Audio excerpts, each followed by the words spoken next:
and I'm a professor of neurobiology and ophthalmology at Stanford School of Medicine. My guest today is Dr. Paul Eastwick, a professor of psychology at the University of California, Davis. Today we discuss the science of attraction, mate selection, and relationships. And I promise you what you are going to hear will surprise you.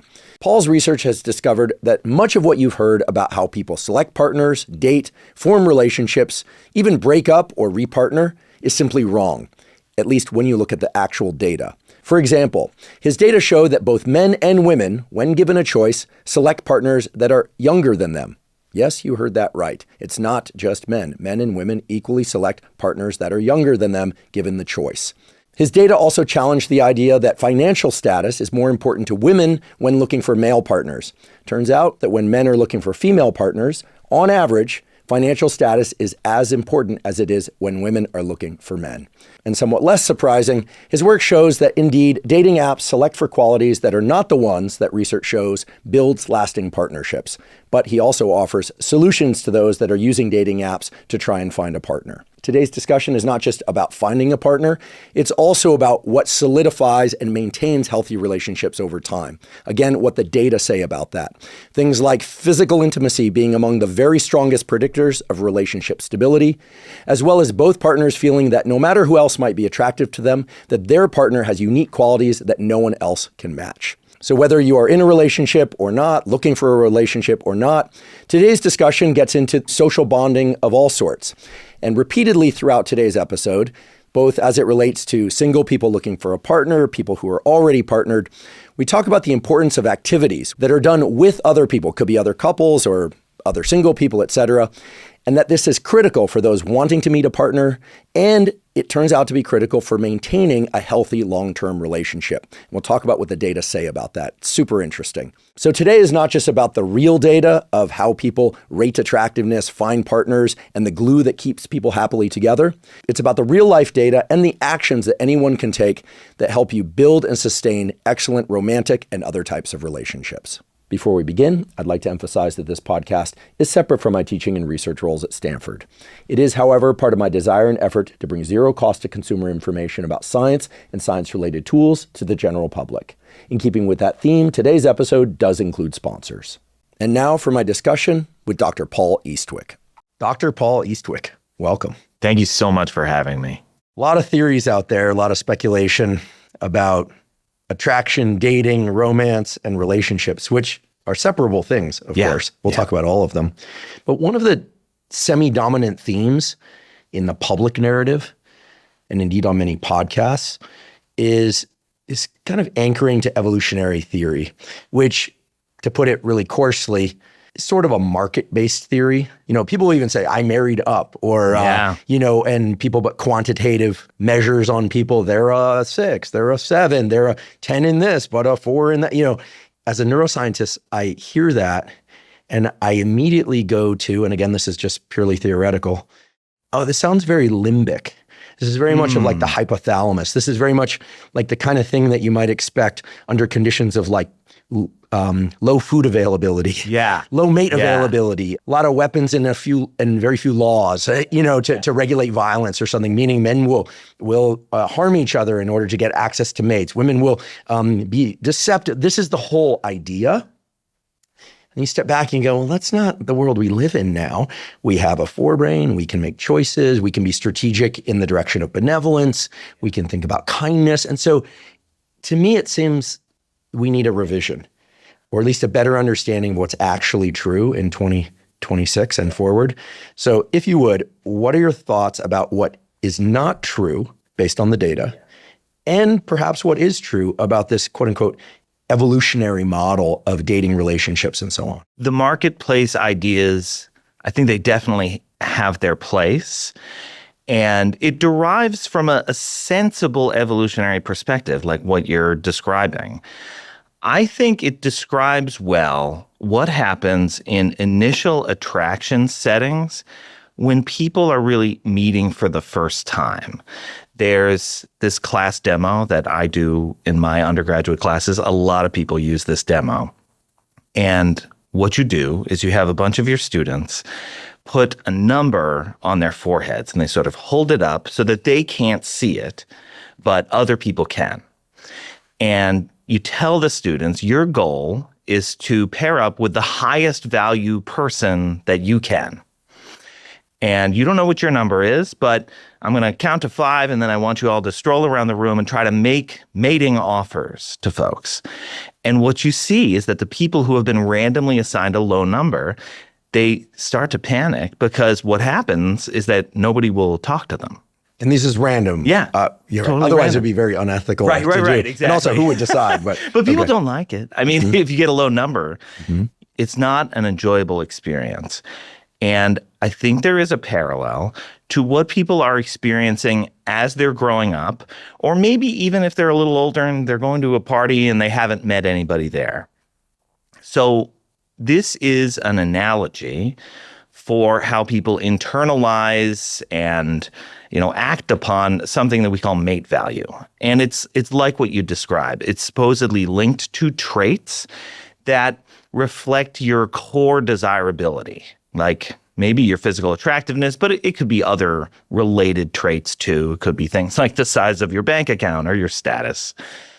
What we tend to see is that when people are meeting for the first time, this is a reasonable facsimile of how people behave. But interesting things tend to happen when people get to know each other over a little bit more time. What then tends to happen is that agreement that is required for that study to work. That study only works because you can read the numbers on people's foreheads. But if I were to blur that number, we wouldn't see as much pairing up. It wouldn't be as sad and as difficult for the people with low numbers. And in real life, that's kind of what tends to happen. We stop agreeing about who the 8s are and who the 5s are. And people might, on average, say that you're a 6, but if I've gotten to know you over time, it means there's a chance I think you're a 9. There's also a chance I think you're a 3. And so that increase in idiosyncrasy and variability, I think, is a really fortunate thing. And it's the thing that's going to allow a lot of partners to find each other, even if they're not consensually the most desirable people.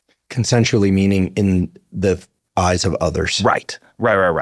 So even if on average people think you're kind of middling, with enough time, people are more likely to find, okay, y'all think I'm a 5, but she thinks I'm a 10. And then what you're kind of crossing your fingers for are these moments where, and I think she's a 10 too.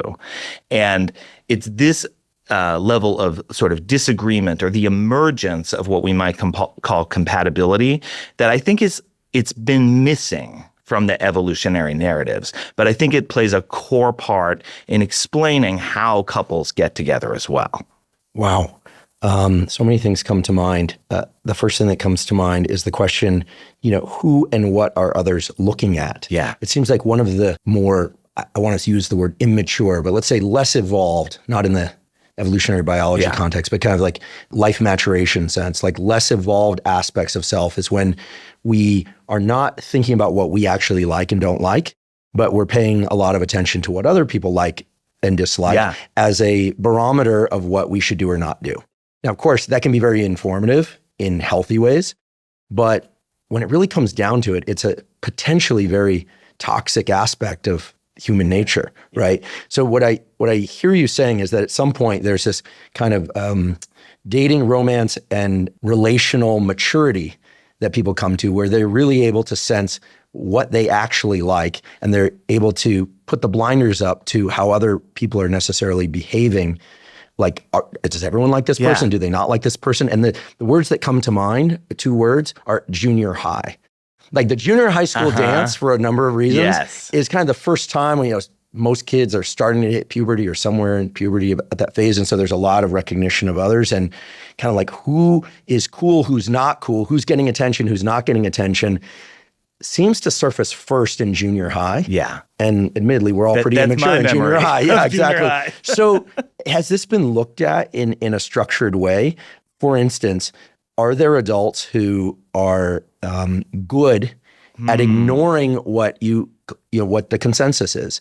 And are they able to find mates and set up relationships more readily than people who are paying a lot of attention to what other people like and don't like? Yes. I am sure that there's considerable individual variability in how people react to what's going on around them. Sometimes you see this phenomenon called mate choice copying, but what that essentially means is that, you kind of look to see who's attracted to somebody in my, is everybody attracted to this person? Well, there must be some signal there. I'll sort of follow that. I totally agree. It's a very junior high way of thinking about this whole process. But I think a lot of what is happening is that if people are spending time together, and I often go back to thinking about what is it like when we're hanging out in mixed gender groups if you're heterosexual. So we're spending time together, and maybe for whatever reason, I happen to spend more time with this person. We find something interesting to chat about. I see her reacting in situations that other people don't get to see. And so the particular time that I spend with her ends up being the material that I use that causes my opinion to diverge from everybody else's. So everybody else might be like, she's not all that great. And I think, but you weren't there when we were hanging out talking about, some family challenges that I had. I'm trying to put myself back and what were the things we would have been frustrated about in high school? But, talking about like problems at school or problems with other friends, like she was supportive and listened to me. And then I was supportive and I listened to her. And that reciprocity through a unique experience with another person, a lot of times this is where initial attraction comes from. It sounds a little squishy. It doesn't sound like the sexy form of attraction that we often think about. But what we see in our work is a lot of times this is how it happens. It takes a little while, but attraction can form when two people spend that time together, sort of pulling unique things out of each other. I'd like to take a quick break to acknowledge one of our sponsors, David. David makes protein bars unlike any other. Their newest bar, the Bronze Bar, has 20 grams of protein, only 150 calories, and 0 grams of sugar. I have to say, these are the best tasting protein bars I've ever had, and I've tried a lot of protein bars over the years. These new David bars have a marshmallow base, and they're covered in chocolate coating, and they're absolutely incredible. I, of course, eat regular whole foods. I eat meat, chicken, fish, eggs, fruits, vegetables, etc. But I also make it a point to eat 1 or 2 David bars per day as a snack, which makes it easy to hit my protein goal of 1 gram of protein per pound of body weight. And that allows me to take in the protein I need without consuming excess calories. I love all the David Bronze Bar flavors, including cookie dough, caramel chocolate, double chocolate, peanut butter chocolate. They all actually taste like candy bars. Again, they're amazing. But again, they have no sugar and they have 20 grams of protein with just 150 calories. If you'd like to try David, you can go to davidprotein.com/Huberman. Right now, David is offering a deal where if you buy 4 cartons, you get the 5th carton for free. You can also find David on Amazon or in stores such as Target, Walmart, and Kroger. Again, to get the 5th carton for free, go to davidprotein.com/Huberman. Today's episode is also brought to us by Lingo. Lingo is an everyday wearable that tracks your glucose 24/7. Glucose drives a lot of key processes that support energy, body composition, and long-term health. When glucose is constantly spiking and crashing, that's where we can start to see metabolic dysfunction. And over time, that can even progress to prediabetes. Right now, about 115 million adults in the US have prediabetes. Most don't know it, and a higher percentage of men have it than women do. Often, there aren't clear symptoms of prediabetes early on, so people don't tend to look into it. But the fact is that metabolic health is shaping how your body functions every day, whether you feel it or not. Tracking your glucose with Lingo can help you see how food, activity, and stress impact your glucose throughout the day. I personally have used Lingo, and it's been an invaluable tool for improving my metabolic health. If you would like to try Lingo, Huberman Lab listeners in the US and UK can save 10% on a 4-week plan. Just visit hellolingo.com/Huberman for more information. Terms and conditions apply. Again, that's hellolingo.com/Huberman. It's interesting. I'm thinking about movies. Yeah. And admittedly, I haven't seen that many romantic comedies, but there's some pretty awesome. I've seen a few of them, but there's some awesome movies about this issue. Yeah. And I'll offer some examples that will date myself. I'm ready. But that seem to fall into at least 3 bins. One is you're awesome, I'm awesome, let's get together. All right. Nowadays, I think, regardless of music taste, I think the kind of like royally celebrated couple is not a royal couple. Yeah. Incidentally, I would say it's like the Taylor Swift Kelsey couple. Yeah. People were like, they're both winners, Yep. they're both super attractive, they're both super successful, and whether you like the Chiefs or you don't, whether or not you like her music or you don't, they're like You're two happy like for 'em. badass winners pairing up.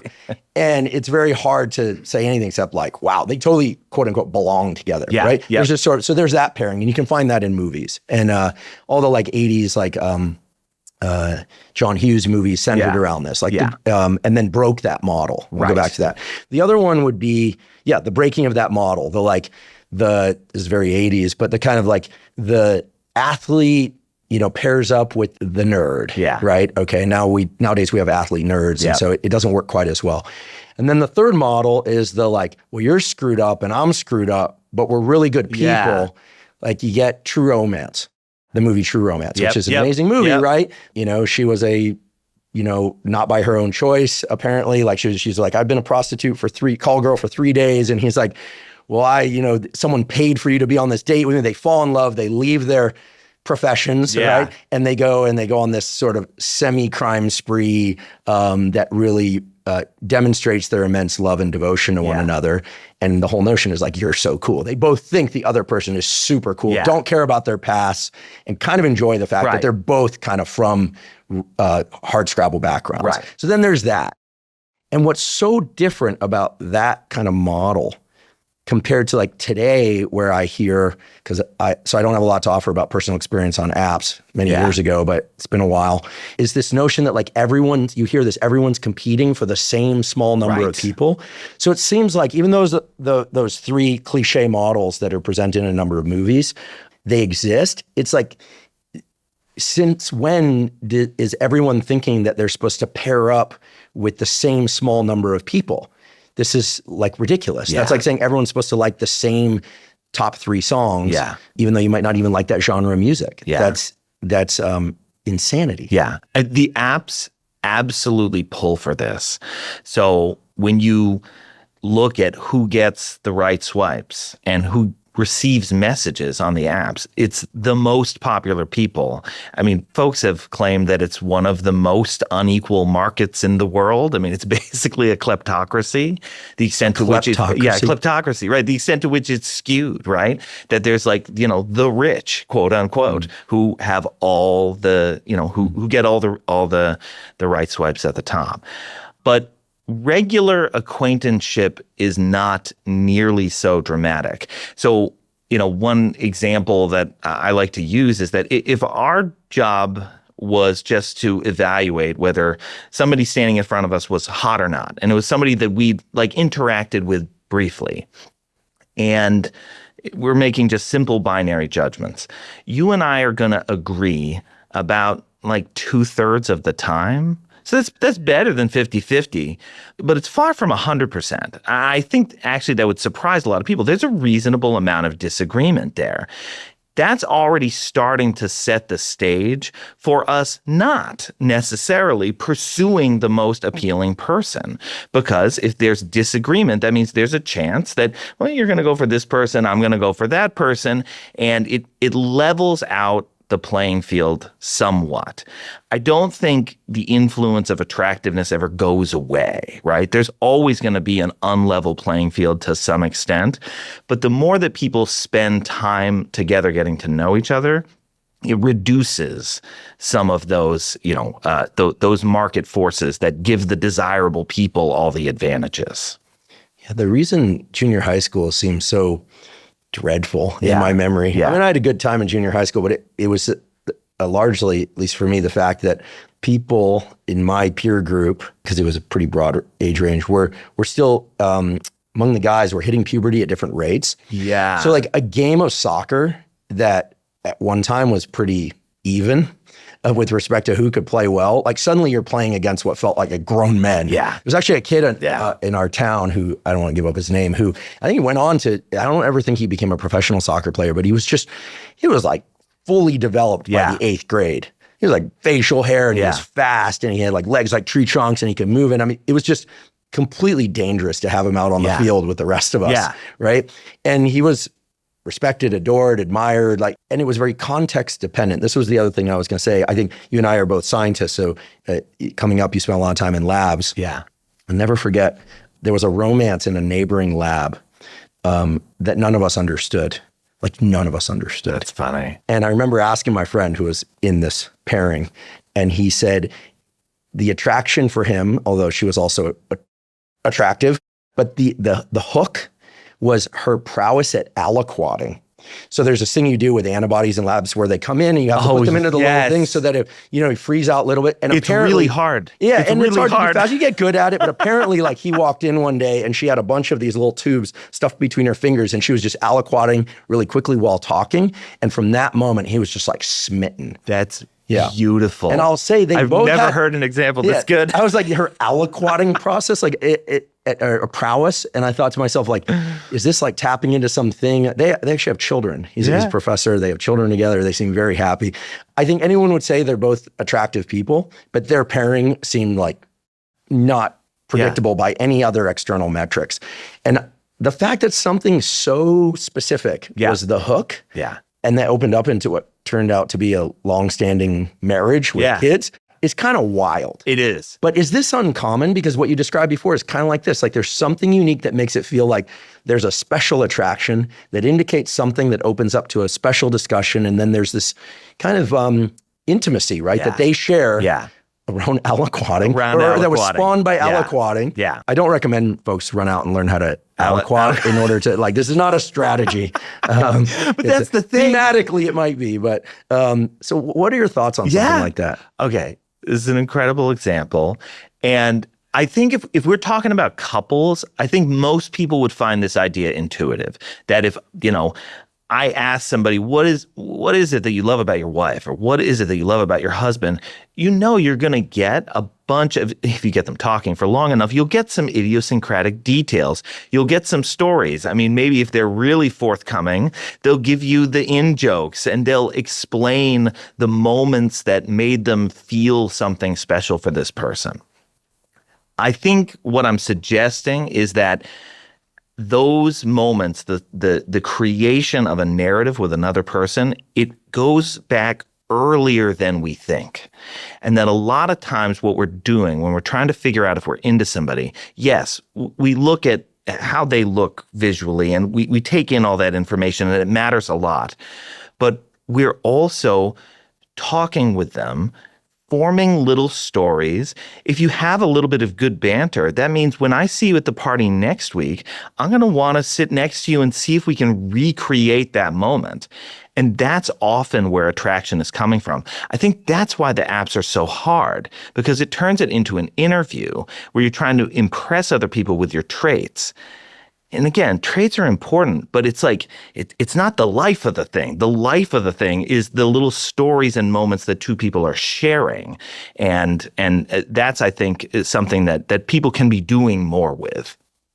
I'd like to divide this process that we call dating, romance, relationships, et cetera, into some pieces that may or may not be the right way to segment it. So please change any of what I'm about to, toss out. We're talking about impressions that either seed or don't seed desire for more time, so interest. Yeah. And then I'll just broadly separate with compatibility over time. Yeah. So let's spend some time on impressions that lead to desire. Yeah. Which ones are meaningful, which ones aren't, which ones can be a bit misleading. I think most people are probably more intuitive about those if they're really honest, like what they find, who they find attractive, who they'd be willing to admit they find attractive if you remove all the other social inputs. Yeah. And so on. But the compatibility over time piece is the one that is really hard. If you just look at the statistics on marriage, let alone the statistics on, other relationships, it's not a bleak picture, but the numbers don't play out into, if people get together and make the commitment, most of the time it works out. It unfortunately doesn't seem to be that way, or maybe who knows, fortunately. But so impressions leading to desire. Given that many of the people listening to this will either be thinking about their own history with their current partner or are seeking a partner, or maybe not, what do the data say about what people are picking up on as really valid cues that drive real desire, as opposed to the BS about like, well, everyone else thought they were great, or the great on paper kind of thing. The early phases especially are just naturally filled with a lot of uncertainty. And I think this is a bummer for a lot of people because it can feel like you're really into somebody or like they're really into me, and then it turns on a dime. So part of that is about like searching for signals, trying to resolve the uncertainty.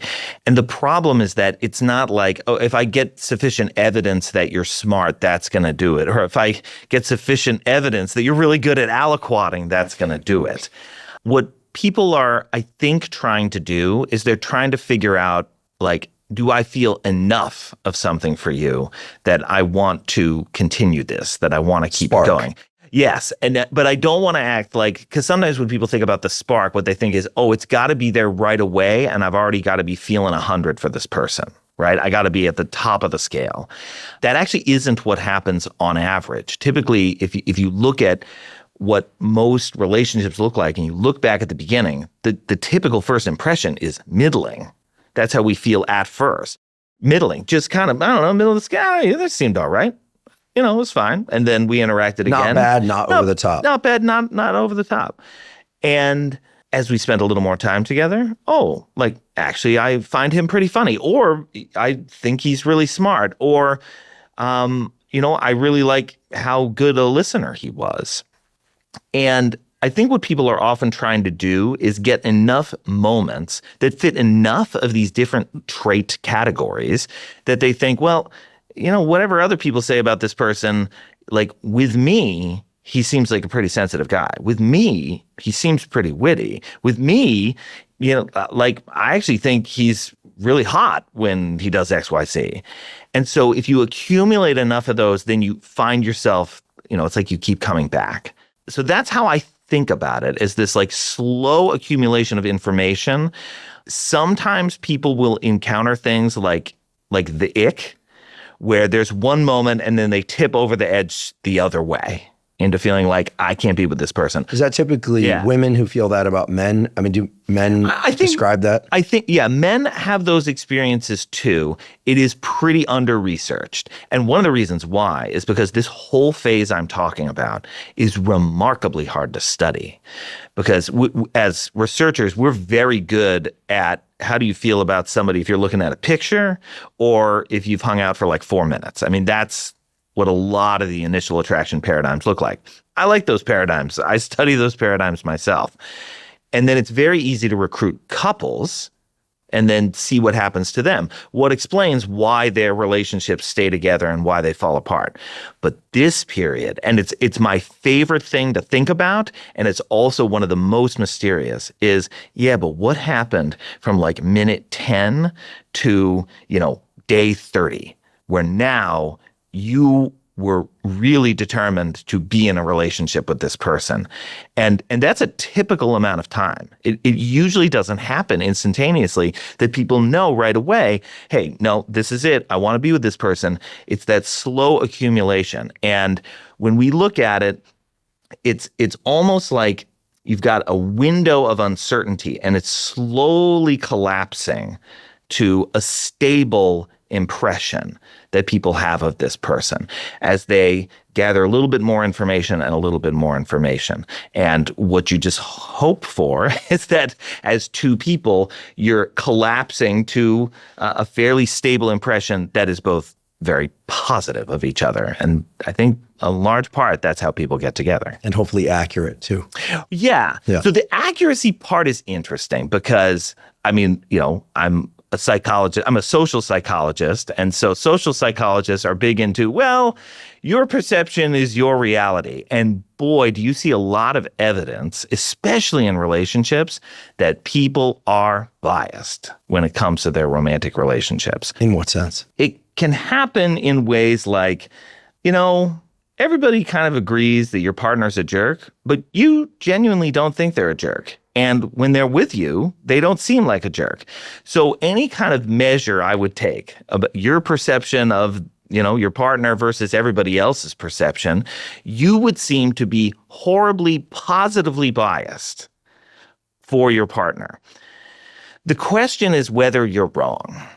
And I land on the side of, I mean, from your perspective, you're not. To argue that it would be better to listen to the consensus that your partner is a jerk, it's sort of like you're arguing for like a sleeper effect, like there's wisdom in what other people know that you don't see. The evidence for that is actually not great. It could be, and I'm sure it happens sometimes. Mm-hmm. But what usually happens in relationships is that people's own impressions and perceptions tend to be the major driver. Now, that can go in the other way too, because we might all agree this person would be the most amazing partner to be with. And yet you've now gotten to the point in this relationship where you don't see it anymore and you can't unsee the negative things you've seen. And so that relationship can be very hard to salvage. The statement has been made by someone I know and trust about all things in life, not just relationships, but certainly including them, that if people just treated their taste in people, in music, in art, in experiences, the same way they treated their taste in food, everyone would be a lot better off. Uh-huh.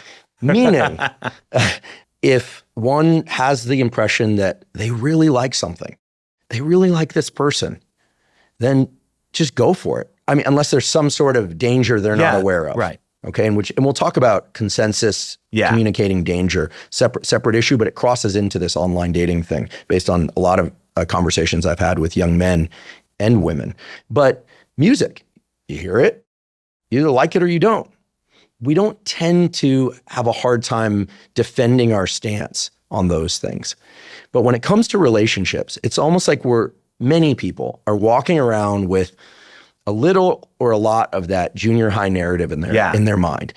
Not necessarily with somebody that they can't stand because everyone else thinks they're great. I think that's pretty rare. Probably happens, but it's pretty rare. But at these early stages that you study, that they're navigating that process in a way where they're not in tune with their own taste. They're integrating all this other information in a way that's not helpful. It's not protecting them. In fact, it's just clouding the signal. It's noise, right? In the signal to noise model, it's noise. It's just pure noise. Yeah. And as a consequence, people are wasting their time and other people's time. Yeah. And I don't believe everyone's trying to waste each other's time.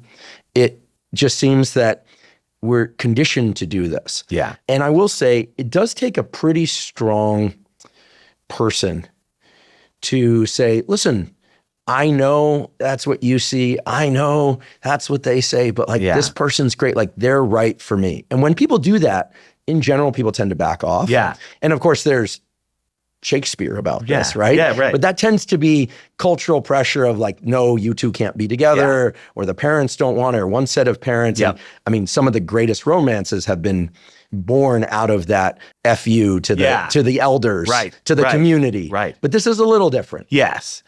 It's a tricky thing to navigate because I think one of the best situations to end up in is where you're in a relationship, and let's say it's a new relationship, and your friends around you basically think, we're happy for you, and we're going to celebrate you, and we're going to celebrate this relationship. We support you. We just wouldn't be terribly interested in this person ourselves. That's the ideal, right? Where it's not exceptionally competitive. You're not worried about your friends trying to poach your partner away, but at the same time, they're supportive of the relationship, because that support from friends and family, it is important. It certainly shapes how people feel. There's a way to navigate that doesn't make it I'm glad you like my girlfriend, but don't like her too much, please. Mm-hmm. You want to kind of try to find that balance there. And that's a tricky thing. I mean, I think this is a lot of what people are trying to navigate in adolescence. They're trying to figure out how can I be part of a friend group and have a romantic relationship and navigate the complexities that come with that. I mean, I vividly remember these junior high, early high school experiences of dating somebody, but also your friends are into this person. And actually, It was a relationship where my girlfriend at the time broke up with me, starts dating my best friend. We're all friends now. It's all fine now. And it's like at this moment that I discover evolutionary psychology, that I discover this narrative. And it just felt like such a double-edged sword, because how wonderful is it to think about how people have been navigating these challenges, ex-girlfriends breaking up with you for your best friend. This has been happening for tens of thousands of years. Like, I'm not alone. I'm not the first person to experience this. And then to also read at the same time, oh my God, this reflects something true about my deep underlying value. This is kind of scary. So those two things together weirdly were what got me hooked on this. The feeling like evolutionary psychology is fascinating and really bleak at the same time. Yeah, I agree. I was going to say brutal. I'm sorry you had to go through that, although I'm glad you're all friends. I think it happens. It's all good. Probably not to everyone, but I can remember similar experiences where you're just like, oh man, what a gut punch. Yeah. And part of the maturational process is realizing like, okay, they might be better suited and there'll be someone for me. And honestly, they were better suited for each other. All right. All right. I have a question about the science or how to study these sorts of things. So if I set aside my science hat and I say, all right, you can study this stuff, but wait, if we're talking about a kind of unique hook, like let's just assume the people are within the range of attractiveness. Again, I hate this quantitative thing, but they think the other person's attractive. They're dating because they want to find someone, right? They're not resistant to commitment. They're looking for a partner. And the number of histories that people are bringing to that is infinite or near infinite. So let's say the hook is, listen, one person had a hard past based on an abusive household. The other person is really gentle. They had a great past and the person feels very safe in that, right? We always think about the trauma bond, right? Which is an unfortunate thing that does seem to happen. But it could also be both people had difficult pasts, parents with addiction issues or mental health issues, and they can relate. Okay, that's one example. The other is we both value X, we both value Y. And so the unique glue is near infinite, right? So the question I have, and this isn't a challenge, it's just a genuine curiosity, is how do you study this process then? Because what are the universals of what people define as some kind of like lock and key that they didn't know they were looking for that lock and key combination, and then they go, oh, this feels unique. And the reason I ask this is because I want to frame the science, but also I want to know to what extent being aware of what's critical to oneself is important in this process. Yeah. Does that make sense? Yeah. There's a lot of words there, but basically like how well one knows themselves can often help lead to better choices in partner choice. And so people go know like, gosh, I really, really would like someone that I could feel understood around this or feel really safe around this or make them feel really safe around that. With any relationship, it's almost like you have to hold these two seemingly contradictory truths at the same time. One is that no two people in the history of the world have experienced what we're experiencing right now. And yet, there are broad general principles that we can point to that can explain some of the dynamics of every romantic relationship that has ever existed.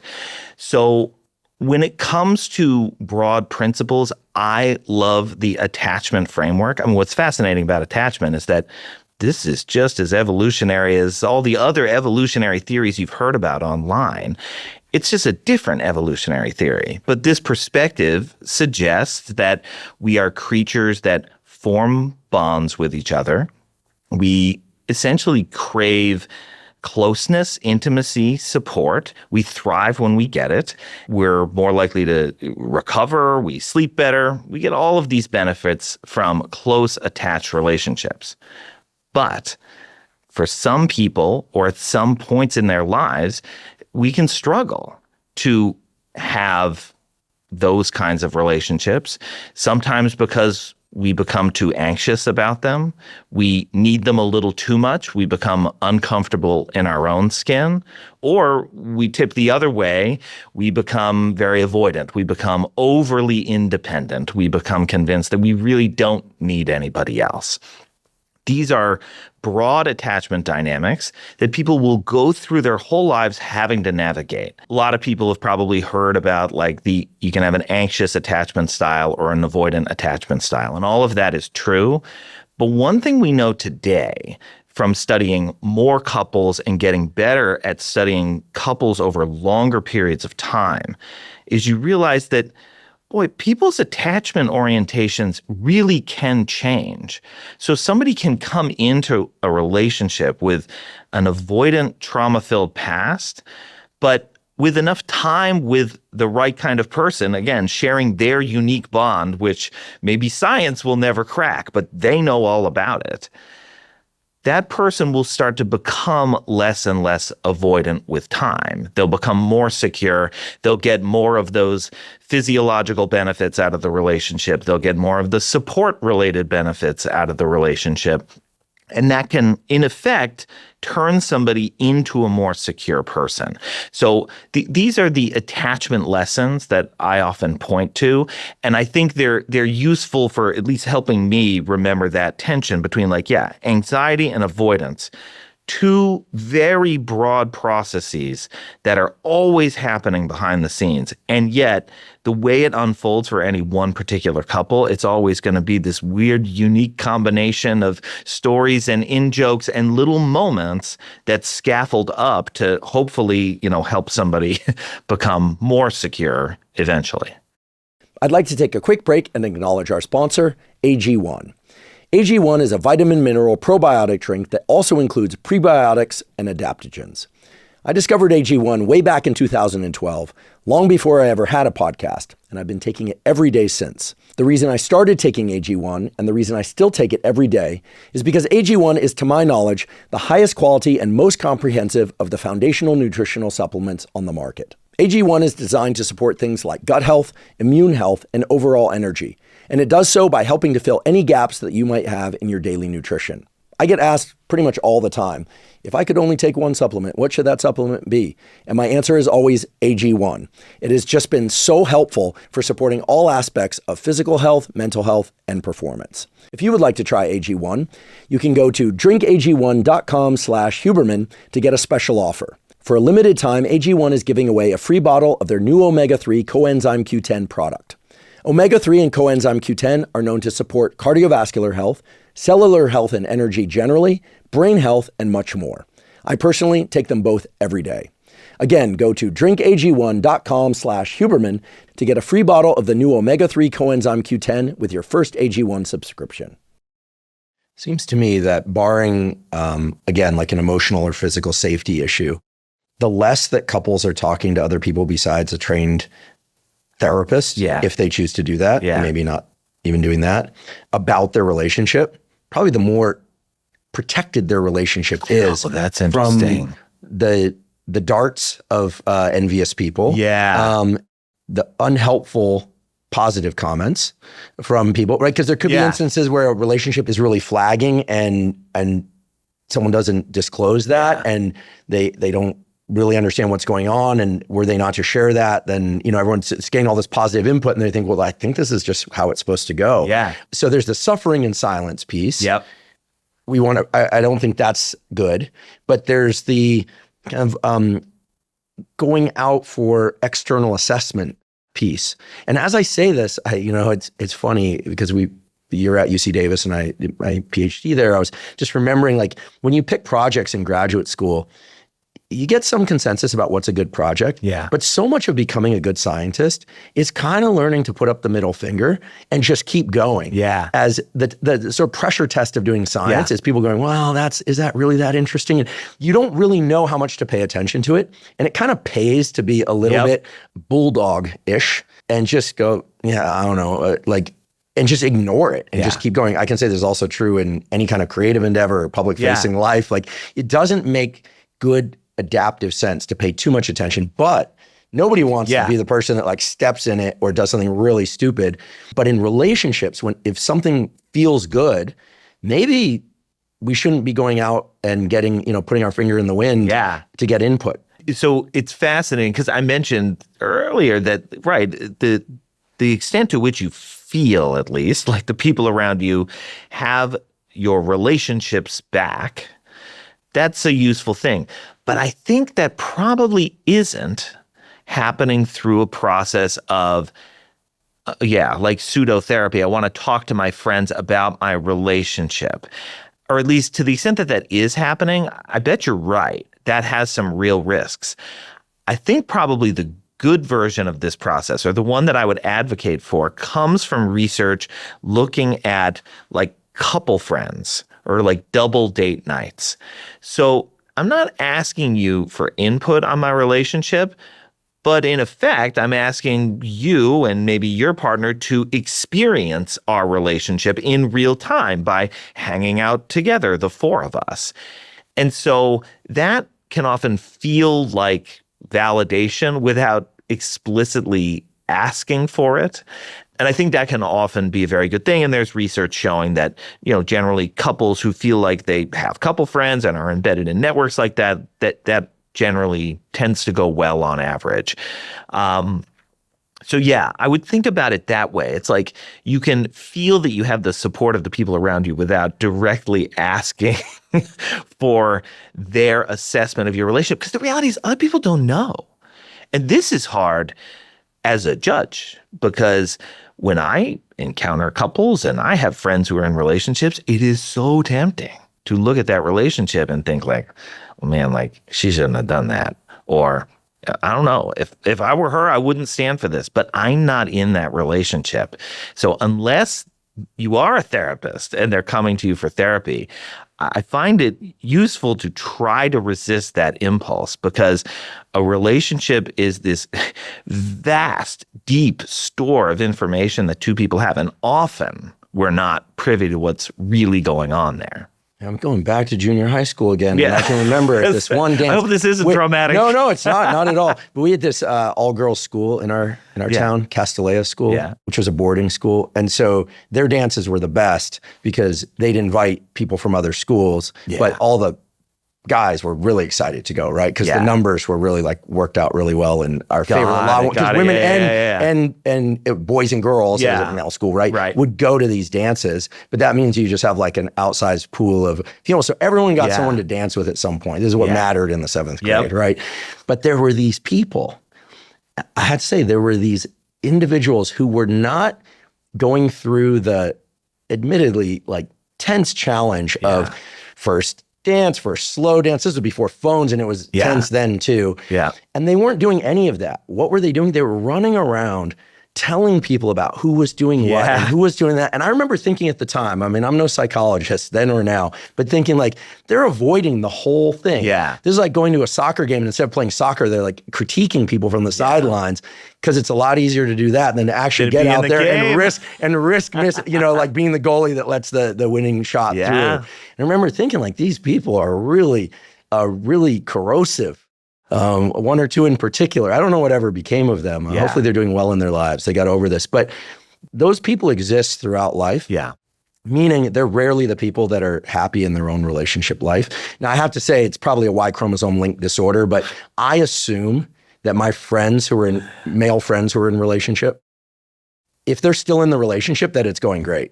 That's funny. There's not a lot of feedback. There's not a whole lot of feedback exchange. Right. That said, if something were really off, I assume that they would bring it up, but probably not to me. I do think that there's probably a sex difference here, and these things are changing now, but I think that there's not a lot of sitting around talking about how well or poorly the relationship is going. It's sort of you ask about somebody's spouse, how are they doing? And they go, yeah, great. We did this weekend. There's not a whole lot of, we had this one moment of exchange that was kind of sticky. Can I get your input on it? That's not happening.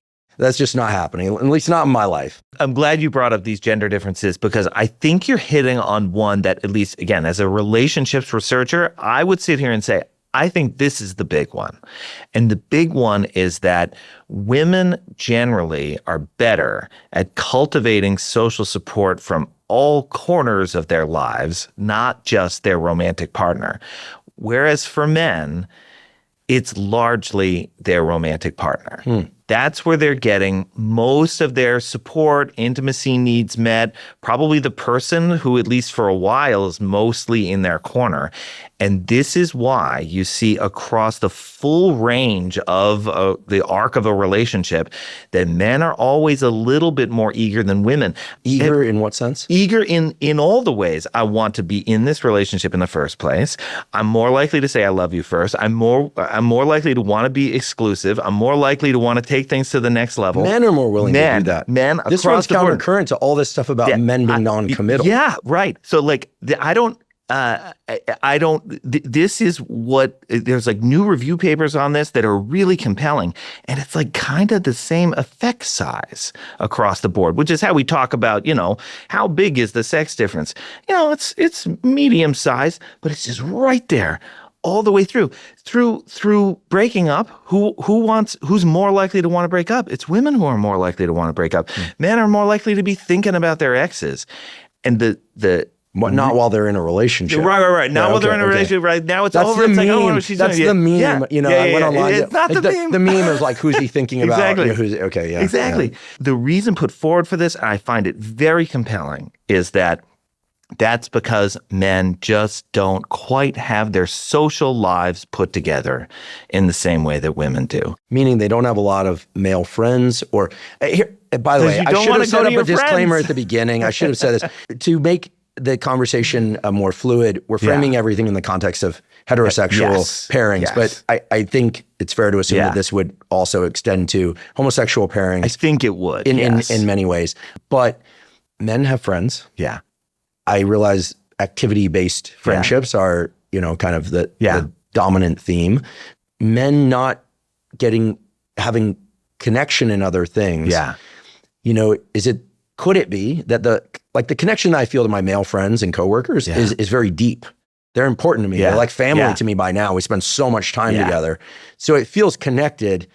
But it's a very different kind of, I don't ever think of the word intimacy. I think of trust. Yeah. And I'm not trying to just, put up a wall to my whatever feminine traits I happen to harbor. I'm cool with that. I'm good with the idea that I have emotions and that I have needs and stuff. But I think it just makes good intuitive sense to me that if I have something that that I want input on that's of a more has a more of an emotional undercurrent, that I would bring that to my romantic partner. So here's the question I would pose. I would be clear. I'm not a therapist. I'm a scientist. But I would ask you this. If something went wrong, do you feel like you have a sense that there are other people in your life, not your partner, but other people that you could go to if you needed to? Definitely. See, that is the essence of social support. It's actually not literally do you take people up on it. It's do you kind of have a vague sense that people are around? And that's the part that matters. That's the part that gives us the health and well-being benefits. It's like a bank account you never have to dip into. It just gives you the sense I've had to dip into it. Yeah, right. Right, there you go. Luckily, it's a vast account. Yeah, but right. I try not to make too many withdrawals on it. Yeah. So just the feeling that it's there is really the core component. And I think there are a lot of men, not you and not me, but a lot of men out there that don't feel like they have that social support bank account. Like a close male friend or female friend. Or female that's purely friend. platonic. Or family for that matter. I mean, who's more likely to lose touch with siblings? I'm willing to bet that that's more likely to be men too. So I think this is part of the modern challenge of masculinity that worries me, that I point to. I want to help men at least have that sense. I think they can cultivate it through all the activity-based things that you describe. And I did that myself throughout my 20s and 30s. I could not count the number of kickball and softball teams that I participated in. And I did that not because I wanted support. I don't think I ever got emotional and cried in front of any of those guys, but I knew they were there and that if I ever had to go to that, I could. Yeah, I'm talking about memes and internet themes, and I have to be careful doing that because I don't want to put too much weight on the the direction of those things and what they really mean. And the science is what I'm interested in. But, I think most guys would probably say that scene in that movie, The Town, where Ben Affleck walks in and says, listen, we got to do something. People are going to get hurt. We got to do this. And, and you can't talk to anybody. And his friend's only response is, who's driving? Yeah. Is kind of like the essence of what a lot of men want and kind of idealize male friendship as. Yeah. Like, we got to go bury a body or create one. And and it's just that it's the loyalty, it's the trust. There's a lot's encapsulated in that. It's a bad, quote unquote, badass scene, right? Yeah. They're about to do something real bad. I don't recommend that. Right. That's not the friend test you want. I know people have used that as the friend test and they paid dearly for it. Right. But the point is that friends who aren't going to ask too many questions, that they can hold in the center of their mind without any long preamble that your friend needs something and you'll do whatever it is that they need because you love them. Yeah. I think that's what's the deeper layer of it. Yes. For exactly. me, I'm realizing I have this sense that there's a big contradiction, not in the scientific literature, but in the public perception. Yeah. Which is this.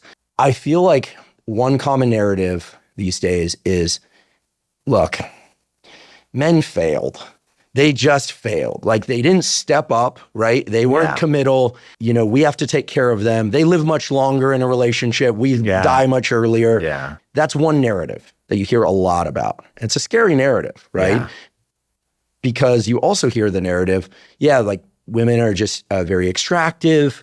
They'll trade up, now, unfortunately, your friend dated your, then they broke up. She broke up with you first. Right. But exactly. a lot of the things that come into play, like the Coldplay concert affair that went viral, was about this woman. And, and a lot of it was pointed at her, him too. Yeah. But, it was like a lot was made of this thing that does happen. Yeah. That there's this notion like, well, who would actually pair up with their female friend, a woman pairing up with a female friend's husband or brother. There's a lot of that. And you never know how much of this is these narratives are being fed. So I feel like now we're at this point that seems to be resolving a little bit, but we've been at this point where there are these two camps. Yeah. And I saw something on Twitter, X, some time ago, and it just stopped me in my tracks, which said the way you destroy a society is to get the men and the women to hate each other. And maybe I would just underwrite distrust each other. Yeah. Right? And so we need to move through this. I'm not actually asking you to solve it, but what do the data say? Yeah. For instance, if we were to look at dating apps and I ask, do you think that the dynamics on dating apps, the algorithms, which are clearly designed to make the companies money, do you think those are more female-driven algorithms or male-driven algorithms? Not meaning who runs the companies. Oh, interesting. We know the answer to that. Yeah. For the most part. The question is, do you think that the apps are trying to optimize for more women to come to them or for more men to come to them and stay there? Because the theory is always kind of launched in the opposite direction. Right. And if that wasn't clear, I'm just wondering who's got the power. My understanding, now again, the dating apps are hard to decipher because these companies don't share data with us.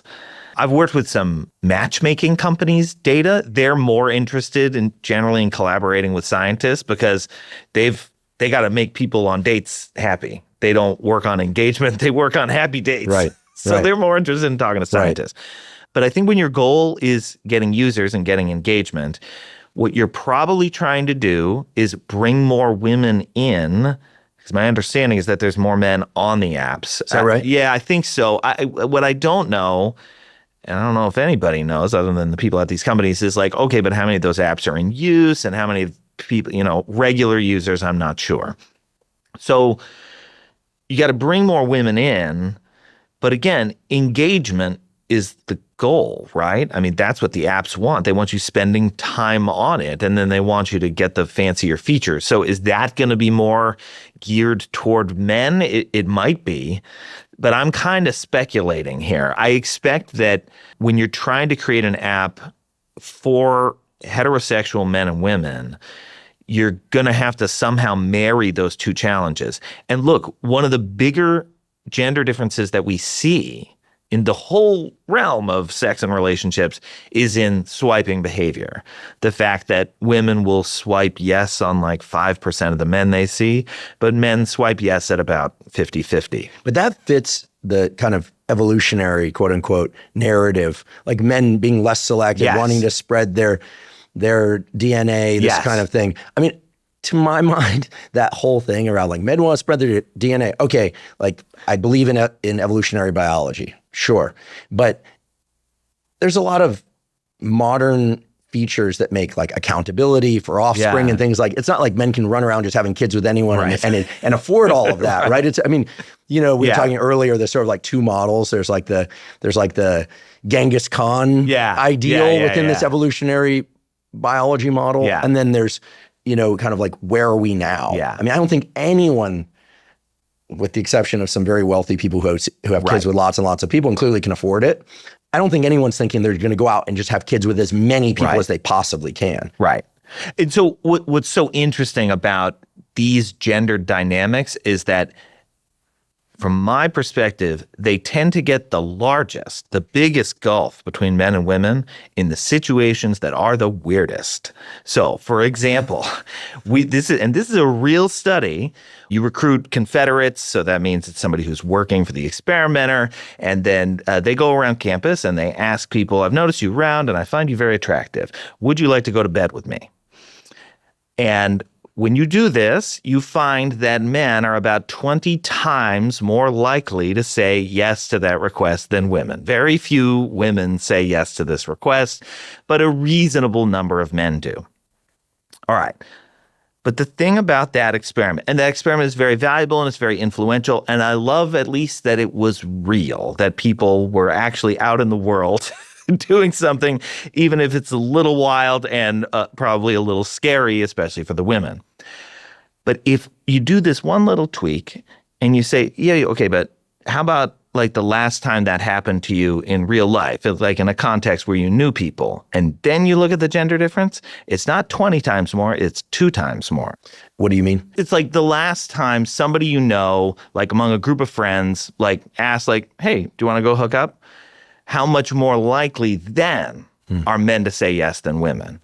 And men are still more likely, but they're only twice as likely rather than 20 times as likely. So this is not my belief, but the cynical incel types on the internet, or they're just cynical guys will say, that's because women are sleeping around more than they used to when the first experiment was done. I don't believe that's true. Yeah. But I can tell you that would be their reflexive response. Like there's this ammo, there are these arrows that each side holds. One side holds the guys aren't stepping up, they're not managing their own lives, let alone making themselves somebody who would be attractive as a partner who could listen and help take care of somebody. Because the notion of taking care is something that we can talk about.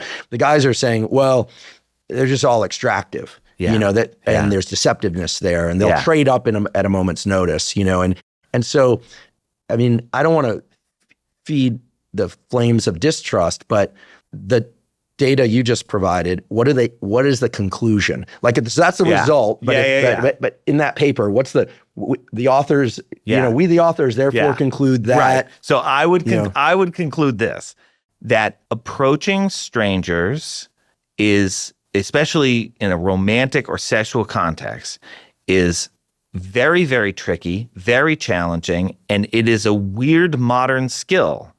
Because we actually evolved in environments where you didn't actually meet that many strangers. So if some people are adept at that, God bless.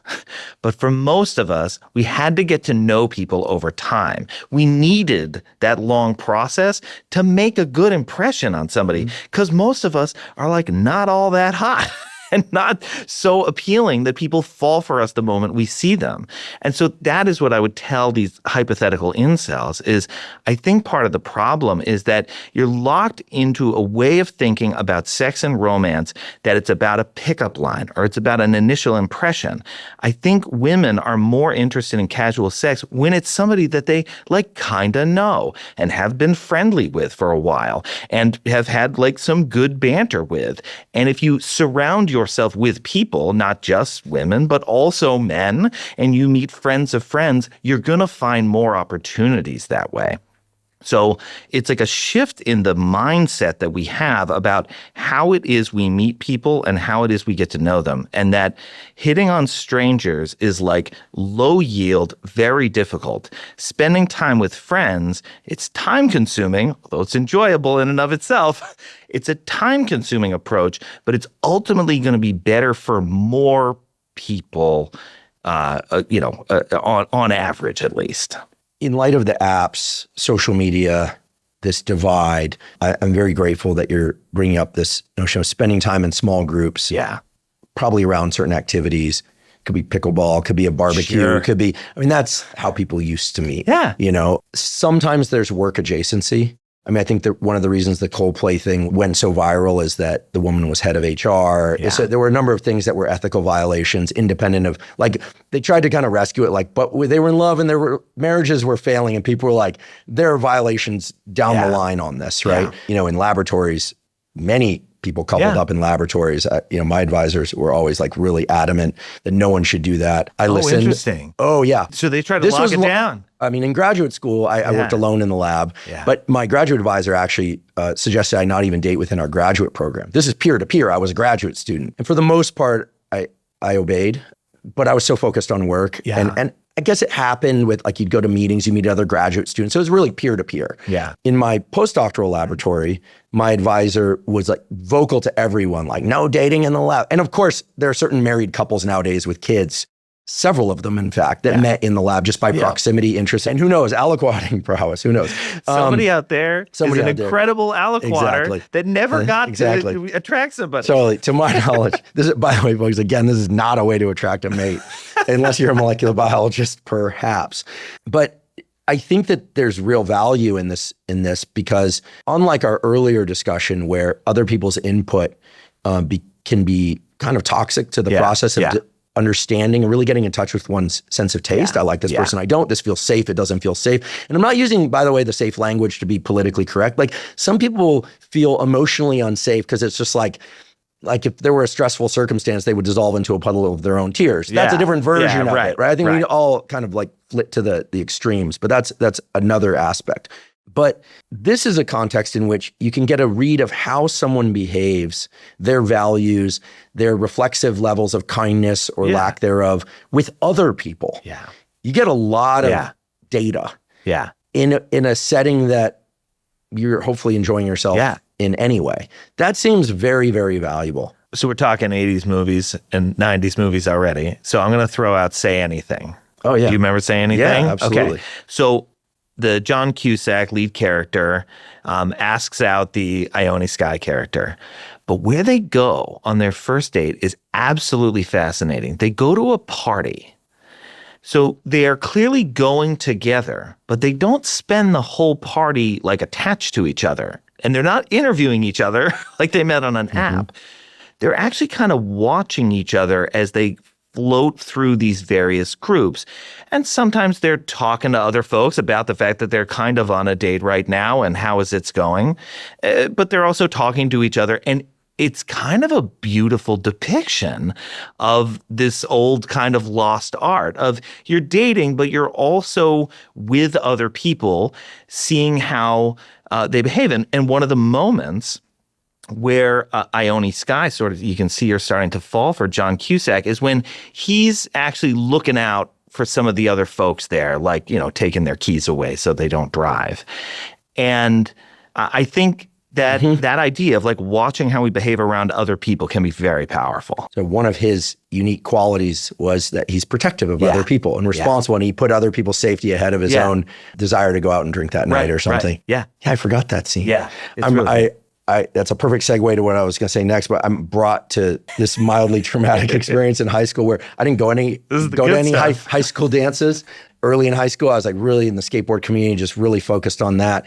And then it was my junior year of high school. The now woman, then young woman, girl, whatever, asked me that it was the Sadie Hawkins dance where the girls asked the boys. This was very old fashioned, right? It's I've heard this. It already assumes, right, that the guys always ask the girls, which was pretty much the standard. Yeah. We go, And she was a year older and extremely beautiful, super kind. It ended up being a very long-term relationship. But I remember going, and she had something back then where her hands would get really cold. She had this thing where it was a cold night. And so she went into the bathroom. She said, I'd have to like warm my hands. She was in there a really long time. And I'm standing out there and people are coming up to me and I'm like, what are you doing here?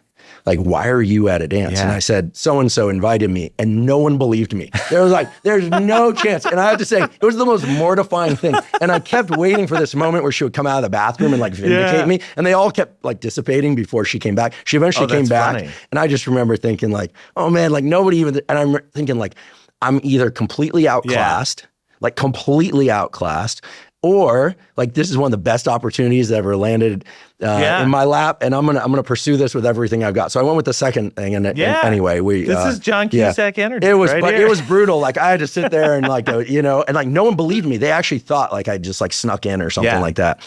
Anyway, the John Cusack example is a really good one because his character in that movie is a little awkward along certain dimensions. He's certainly not as quote unquote ambitious in the typical sense, although he wants to be a great kickboxer. Right. Kickboxing sport of the future. Right. Exactly. It's a great scene between him and her dad where he's explaining what he's going to do in life and not in any kind of fluent way. Yeah. And her family clearly has other plans for her.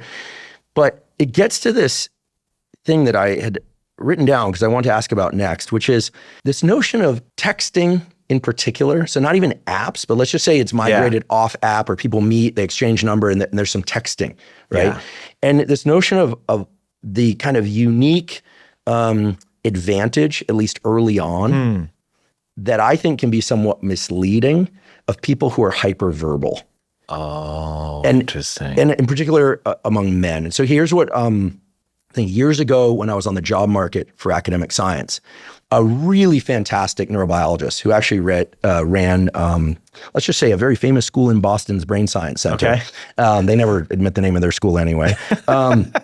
Said to me, he said, the worst part about the job search process in neuroscience is that it selects for hyperverbal people, where people can present their data, excite people about it, present their vision. Yep. And he said, and there's so many amazing scientists that just don't know how to communicate their data. And we're selecting for someone who can also teach, who can also do these things. And I realized he's absolutely right, and some people can overcome this, but some of the best scientists in the world, speaking isn't their forte. Yeah. Okay. So in the realm of text communication, there's a kind of a bias toward, can somebody, like a good listener in a face-to-face interaction, like a guy can just sit there, listen, not interrupt, nod, maybe reflect, maybe reflect, tell me more, well, that must have been interesting, hard, whatever, and can convey a lot of genuine ability to communicate and bond. Over text, just listening doesn't work. In fact, if it's just like, wow, that must have been hard to like a paragraph this long, like it starts to fall flat. And this is where I think some people might be screaming, no, that's what I want, But there's a strong selection process now for people who can communicate quickly with their thumbs, be witty in writing. And so the hyperverbal thing has moved to text. Yeah. That's a challenge. And I do think, even though some men are very hyperverbal, there is a sex difference here that we are well aware of. So do you think that that's skewing things? Because the ability to kind of get and keep somebody's interest early on is strongly dependent on these days on texting. Right. I think this is a really good point. I was reminded of some work. This is early work in the online interaction space that suggested that actually anxious people get a lot out of being able to communicate with a keyboard or with texting because they don't get so overwhelmed. So this is probably going to be somebody who also on a first date would be having a bit of a tough time. So it might be that actually texting for them has at least the advantage of reducing some of the anxiety because they can take a minute to think about what they want to say before they have to actually come out with it. But I also think you're right that the ability to be witty over text as opposed to the kind of like nonverbal listening that you're describing, that is going to be a special advantage for some people today. So it could very well be skewing things in the way that you describe. There's not great data on this either. I mean, I mentioned earlier, we don't have great data on like the arc of the relationship, but some of the people that have tackled this question, this is a great researcher named Mimi Brinberg at Ohio State. And what she does is she gets couples who are together and then says, let me see your texts, and then gets the whole text thread with their permission, all the way back to when they first started texting. And what you see are some cool things, like essentially their styles of communicating start to like cohere. Right? It's like a pattern of mutual influence where they get a similar cadence and they start using similar words and other things as they're talking to each other. Now, of course, those are the successful cases. So what would it look like if we had the unsuccessful cases? And I think you're right. We would see that the people who can't match or can't be witty early on, that those are the text threads that never become couples. So we just have to figure out how to recruit those folks to be in our studies. Give us the last 10 threads of dates that never went anywhere. I'd like to take a quick break and acknowledge one of our sponsors, Element. Element is an electrolyte drink that has everything you need and nothing you don't. That means the electrolytes, sodium, magnesium, and potassium, all in the correct ratios, but no sugar. Proper hydration is critical for brain and body function. Even a slight degree of dehydration can diminish your cognitive and physical performance. It's also important that you get adequate electrolytes. The electrolytes, sodium, magnesium, and potassium, are vital for the functioning of all cells in your body, especially your neurons or your nerve cells. Drinking Element makes it very easy to ensure that you're getting adequate hydration and adequate electrolytes. My days tend to start really fast, meaning I have to jump right into work or right into exercise. So to make sure that I'm hydrated and I have sufficient electrolytes, when I first wake up in the morning, I drink 16 to 32 ounces of water with an Element packet dissolved in it. I also drink Element dissolved in water during any kind of physical exercise that I'm doing, especially on hot days when I'm sweating a lot and losing water and electrolytes. Element has a bunch of great tasting flavors. In fact, I love them all. I love the watermelon, the raspberry, the citrus, and I really love the lemonade flavor. So if you'd like to try Element, you can go to drinkelement.com/Huberman to claim a free Element sample pack with any purchase. Again, that's drinkelement.com/Huberman to claim a free sample pack.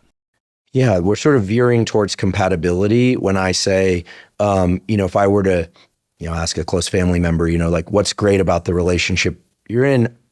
This is a woman and she'll be referring to her male partner. Yeah. In this case, she'll generally talk about the things that he does and the things that he is able to do in support that interesting. May or may not even require the ability to speak. Yeah. Now, he's not aphasic, but,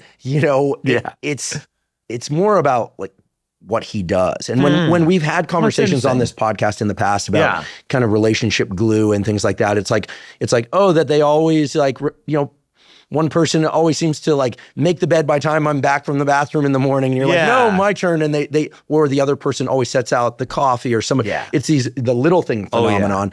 Rarely is it like, sometimes it's a note, but rarely is it like, yeah, I love the way, he strings together, sentences or something. I love the way that, she describes this thing, so it's often about actions, at least in the observing the qualities of the positive qualities of the male partner. Yeah. And that's very kind of stereotypical, but I think that it's a kind of window in my mind into the difference between the quote unquote exploration and courting process.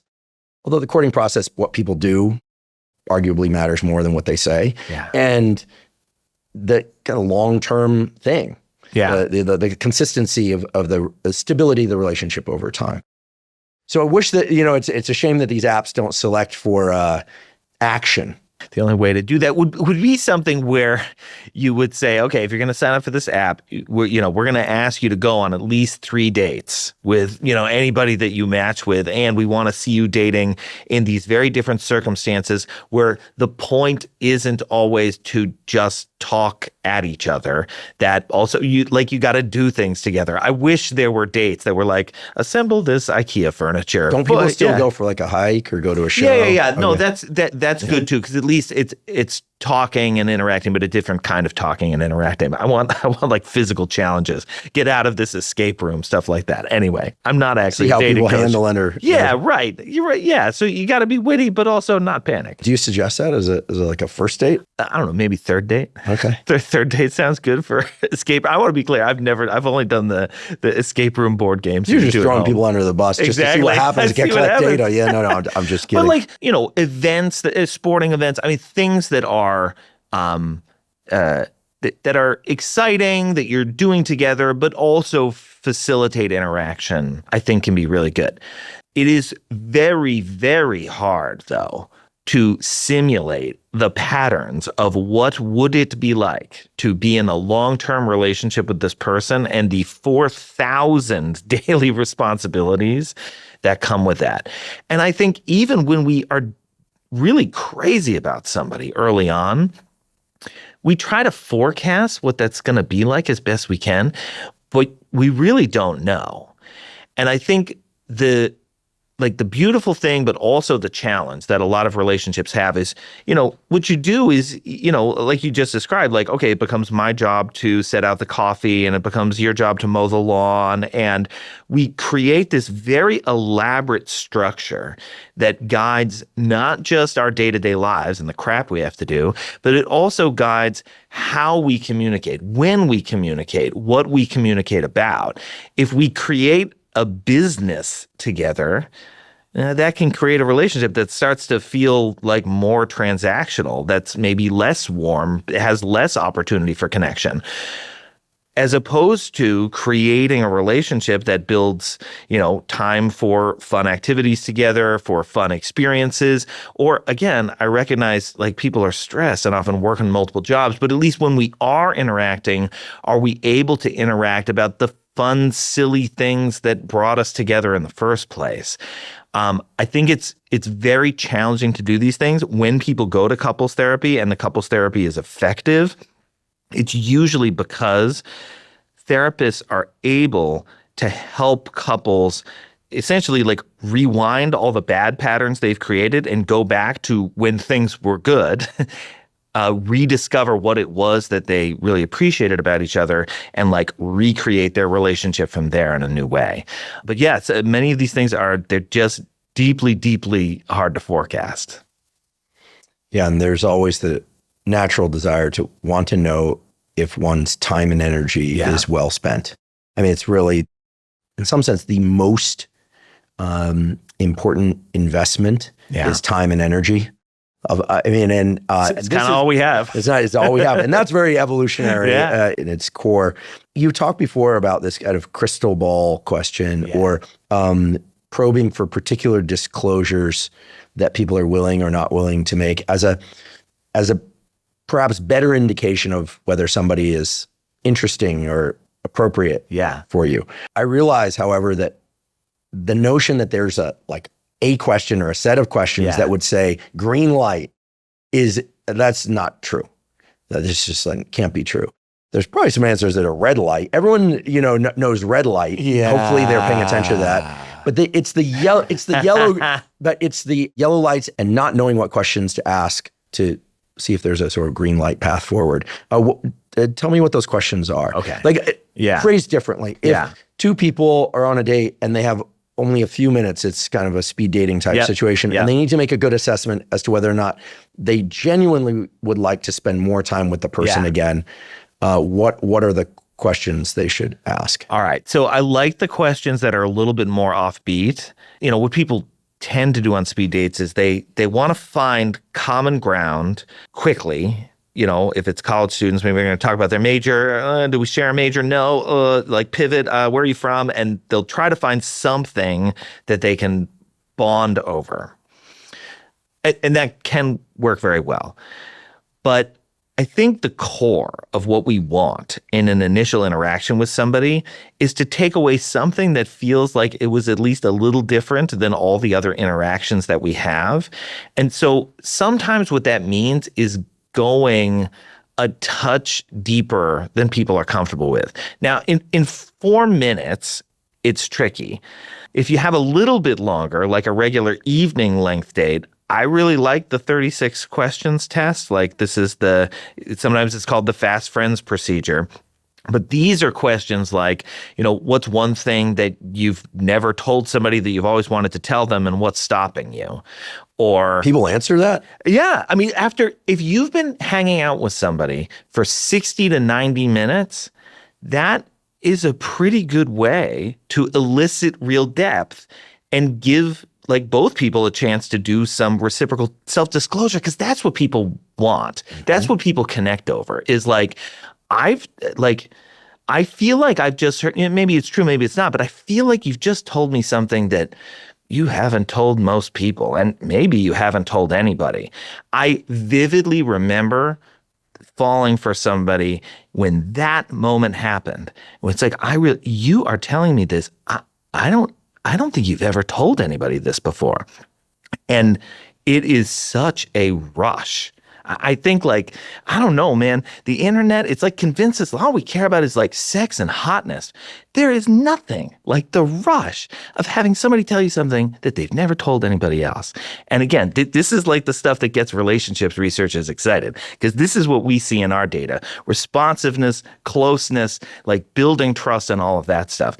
Now, again, 4 minutes is really hard. 4 minutes, you just got to get a little nugget of something that you want to build off later.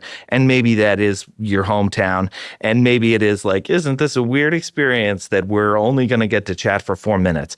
But whenever there are routes to go for a little bit more disclosure, I usually advise that people go for it. It will pay off on average, even if it can feel kind of awkward in the moment. Do you think there's more excitement if one gets the sense that the other person is taking a bit of a risk in disclosing it? Yeah. Not like I've been dying to tell somebody this and there's never been an opportunity. Yeah. Thanks for giving me the opportunity. And, I always, wanted to come back in my second life as a guppy or something. Yeah. I don't know. I'm picking a trivial example on purpose because it's not true. Much better tropical fish. A big tropical fish enthusiast. That's right. Much better. Freshwater discus. Much better fish. Owned by me because it would have a really good life.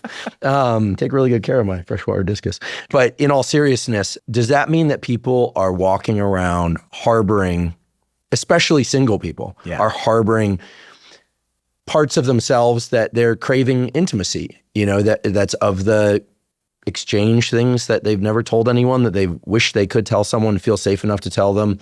Is that what you're talking about? Yeah. Creating a real moment of intimacy early on that's not physical intimacy.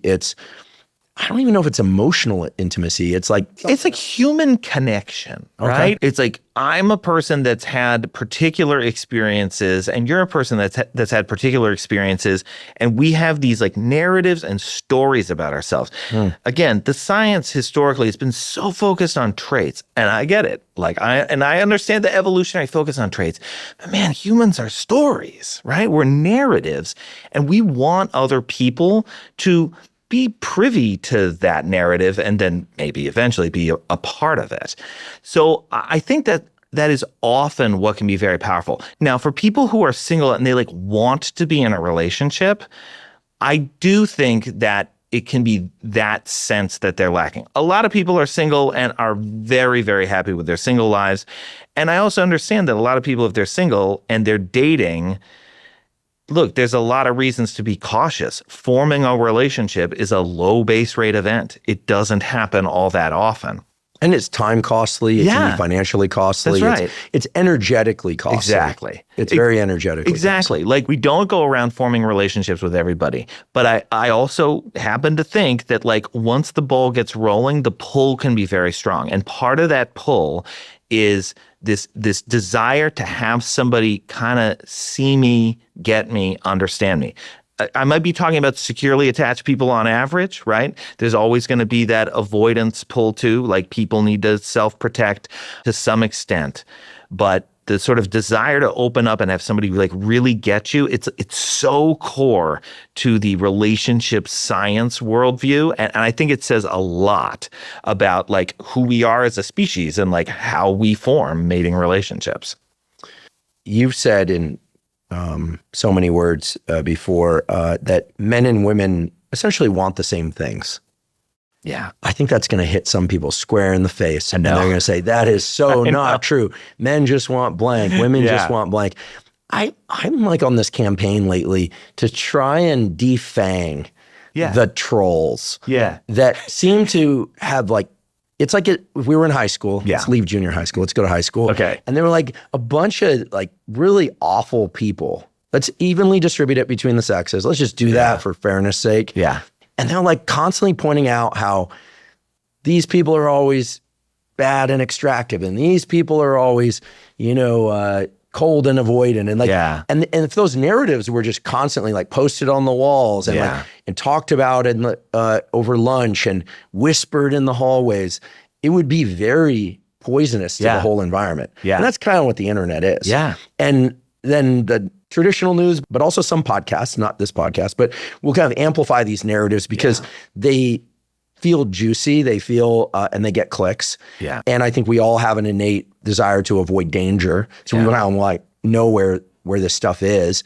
But when you step back, you go, like most people are pretty well-meaning. Most people are looking for good partnership. Nobody's perfect, but where people make mistakes, most people are like looking to at least modify their behavior over time. Like it's all reasonably benevolent, but then there are these like kind of nasty characters out there, and we give them so much credit and we give them so much power, and they just plain suck. Yeah.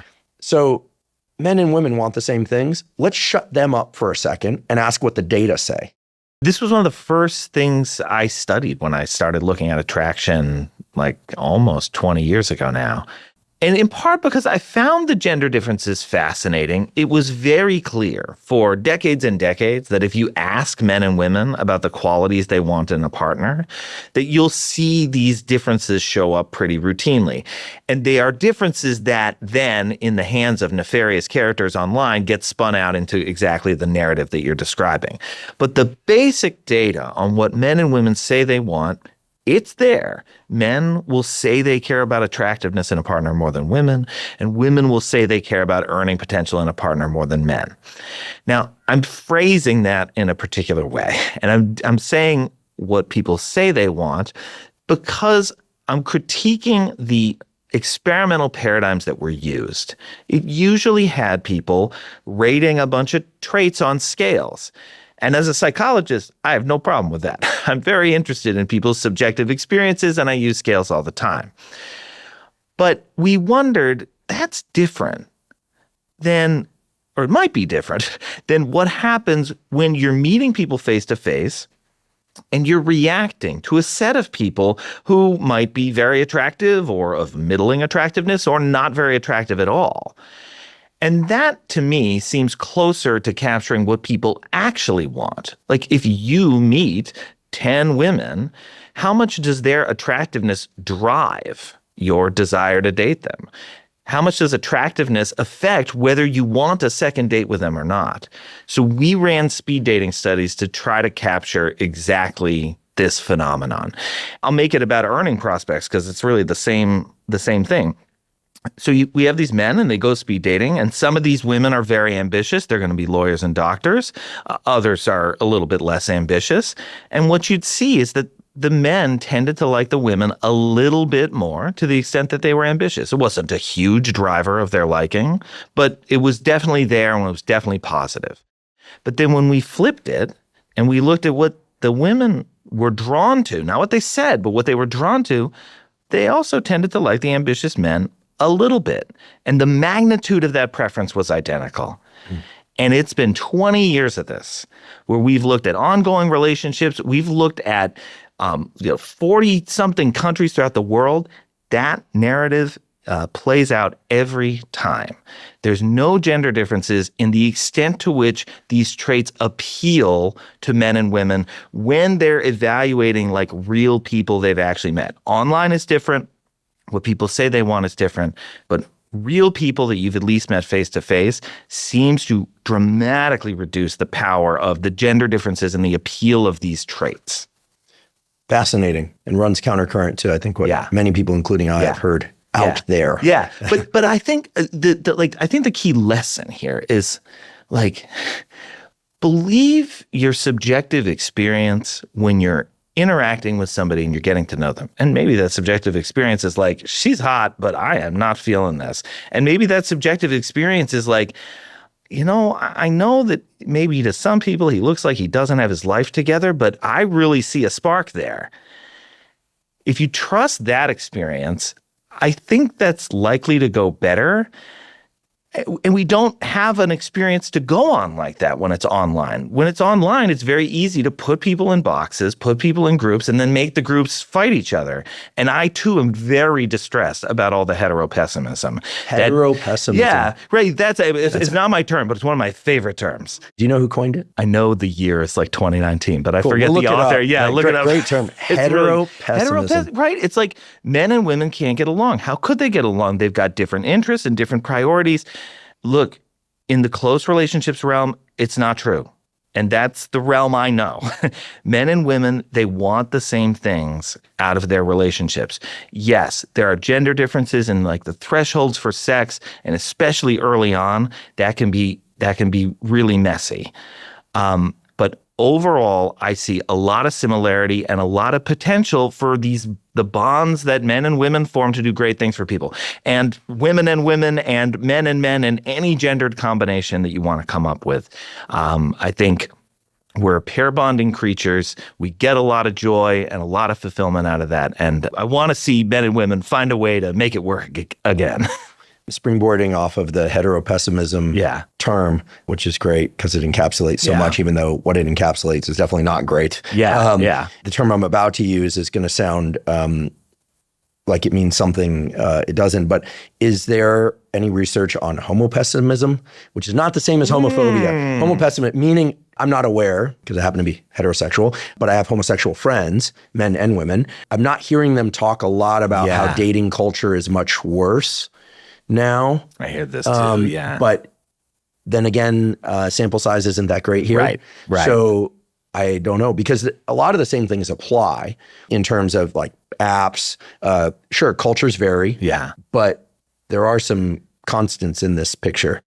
So in any research, yours or others, research about homosexual dating and couples, is there pessimism? Guys saying, well, guys these days, and women saying, lesbian women, let's just, for lack of a better term, saying women these days. I don't think that's out there nearly to the same extent. I think some of the like interesting components that you see out there is, look, the apps, I think did a lot of good in the world for people who just felt like their social networks had no options in them, but especially for people who might have been living in places that were genuinely unsafe for gays and lesbians and might have helped them to find romantic partners. So like, I always want to be the first one to give the apps credit for that, for providing those kinds of opportunities. Classically speaking, what you tend to see is that, I've talked a little bit about the time frame as people form relationships in the first place, and that sometimes we get locked into this idea that it's like, oh, it's going to happen in an instant and now you're together. But the reality is it's often an elongated process.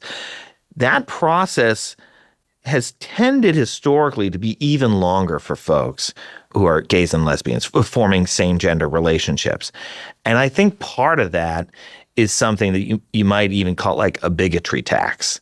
Because if you lived in a place where it was like vaguely dangerous to admit your same-sex attractions, you got to be really careful before you start disclosing how you feel about somebody, because rejection doesn't just mean rejection. Rejection is maybe actually carries other threats and stigma and all of these other things with it. Loss of jobs. Exactly. We've seen examples that like it's sort of, again, it plays on stereotypes, but I'm going to assume some of it is true. Like in Mad Men, right? Yeah. There's a disclosure and then it doesn't go well. Right. Yeah, it doesn't go well. I love the movie Call Me by Your Name. I don't think I've seen it. Yeah, it's about 10 years old. It's Luca Guadagnino, and he's a fabulous director. But it's about two men who get together over the course of a summer, young men who find it's one of Timothée Chalamet's earlier movies. And one of the things they come to regret is that, like, well, we didn't disclose our feelings sooner. But the movie was taking place in the 1980s. So you had to be really careful with whether you were going to be upfront about how you were feeling about somebody. It wasn't in a place where you can't be fully confident that you have a sense of safety. It could be really dangerous. So that's an important difference that we see. And I think the apps were really good at helping people to come together in that sense. I have a question about financial stability and level. Yeah. You mentioned there aren't real big gender differences there. Earlier we were saying scientists are always doing the opposite of improv. Instead of yes and, they always say, but, what, but what about? It's in our training. Yeah. Income level on its own, or amount of money that somebody has, in my mind, is somewhat informative. What's more informative is having the additional data point of where they started out. Oh, interesting. Because people with money who didn't have to work very hard to get it, it's a different picture. Now, some people might say, like, who cares? And I will make the argument that some people, it's a cool idea. Some people who had to make work very hard to make their money, oftentimes are still in the working hard mode. Yeah. The twist in the high level of income thing like that. The additional question that's useful is, how much free time do you have? Because a lot of the people I know who have a lot of money, they don't have a lot of free time.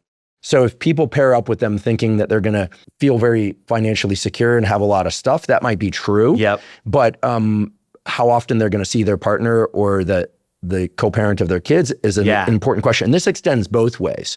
Like so many of these attributes that in the abstract sound really good to us, but then when you actually put it in a person that also has all these other attributes and things going on, you realize, like, wait a minute, their cutthroat ambition actually wasn't that great, right? Because it means that they're never around. I think for this reason, it can be very challenging, especially if you're looking at long-term relationships, to take things like a person's income level and use that to forecast, like, for example, how their partner is going to feel about them. I mean, we've done some of this work, indeed some of the work looking at gender differences. And like the reality is, like, a person's objective income, it has very, very small effects on how their partners feel about them. The bigger effects are things like, if we scaffold up and look at, like, socioeconomic status. So do you have the resources to get by as a couple? That can be very challenging for people. I've seen numerous examples of couples where the man loses his work. And if he's not able to get stable work again reasonably soon, in most of this isn't a peer-reviewed study. Most of the examples I can think of, the couple eventually dissolved. And it wasn't necessarily for a lack of enough resources. Families were able to help, et cetera. And of course, we could talk about depression. We could talk about some other thing that might have happened, or many things that happened. But is there a sex difference there? The part that I find the most intuitive about these examples is that when a man loses his job like that, and I love that there are other resources around, so we know that that's not the exact problem. My guess is that the challenges are coming more from his, like, genuine, troubling, like, loss of identity, loss of self. What am I going to do with myself? And less, maybe not zero, but less about his partner thinking, oh, now he's no longer a provider. And that's just generally my bias from what I see in the science, which is when tragedies befall us, they affect our perceptions especially strongly. So this guy is going to feel this pretty hard, that he's lost his job. stepping back and looking at the broader picture of the data, it used to be true that marriages were more fragile when the woman earned more than the man in the marriage. But this stopped being true in the 90s. So that gender difference doesn't exist anymore. And I think it's easy to surmise. I don't know if the sociologists who study this have drawn exactly this conclusion, but it's easy to posit that what's happening there is that people in general have gotten more comfortable with the gender imbalance relationships. And in the 90s, we were still getting used to this idea. Today, even if the average couple, the man earns more than the woman, you do see that because there is a gender difference in income levels on average. But in education, it's flipped now, right? Women, at least in younger couples, the woman is more likely to be educated than the man. More educated or educated, period? More educated than the man in the relationship, right? So women are earning more of the, higher degrees. So if there's a mismatch, probably the woman has more education than the guy. That's not a risk factor relative to if they were the same level, relative to if, he were higher. It just doesn't really seem to be doing anything. I know we can get really nervous about what does it mean for men's desirability if they're not ambitious. I get that. If men are not out there making things of themselves, I'm not worried about the women getting a better education than them. I think it's important for men to have a sense of purpose. I think trade schools can be awesome, but the mismatches in the level of education and in the level of income, those don't spell a problem. We just got to get men feeling good about themselves again. And the data say they're not. Yeah, I think that's what you see. The data that concern me the most are that men, and I think especially low SES men, they're the ones that feel like their social networks are gone. They don't know where to go to get any kind of companionship. So if they're really feeling that acute sense of loneliness, of lack of belonging, among real people in their lives, that's the thing I worry about, because then that's going to affect your sense of self. That's going to affect, all of your ambitions, and in really bad cases might, push people to some of those nastier corners of the internet. I'd like to take a quick break and acknowledge our sponsor, Function. Function provides over 160 advanced lab tests to give you a clear snapshot of your bodily health. This snapshot gives you insights into your heart health, your hormone health, autoimmune function, nutrient levels, and much more. They've also recently added access to advanced MRI and CT scans. Function not only provides testing of over 160 biomarkers key to your physical and mental health, it also analyzes these results and provides recommendations for improving your health from top doctors. For example, in a recent test with Function, I learned that some of my blood lipids were slightly out of range. As a result, I decided to start supplementing with nattokinase, which can naturally help reduce LDL cholesterol. And it did. In a follow-up test, I could confirm that this strategy worked. My blood lipids are now back exactly where I want them. Comprehensive lab testing of the sort that Function offers is just so important for health. How else are you going to know what's going on under the hood? And while I've been doing blood work for years, it used to be time-consuming, complicated, and expensive. In fact, I used to spend thousands of dollars per year trying to get this kind of data, and the data, frankly, were not all that good. But now with Function, it's extremely easy and affordable. A Function membership is only $1 a day, $365 a year. And if you think about the information it provides and the health challenges it helps you avoid and the proactive things that it can do for you to enhance your health, I truly look at it as a savings. To learn more, visit functionhealth.com/Huberman and use the code Huberman for a $50 credit towards your membership. Again, that's functionhealth.com/Huberman. In the kind of classics, pure stereotypical narrative, men who were slightly older had more resources. Yeah. This isn't always true. Yeah. But there's this, what apparently, based on your work, is a myth that women desire older men, men desire younger women. Yeah. Your work points to the possibility that there is no gender differences in attraction to younger partners. Yeah, and look, let me say that this is, I think, one of the more tentative. And it's a big, it's a big sample size, 4,500. I'm like, it's a lot. So, and I'll weave a quick anecdote. Yeah. There's this guy at the gym that I sometimes go to, he's probably in his like 70s or something. And he's in like great shape.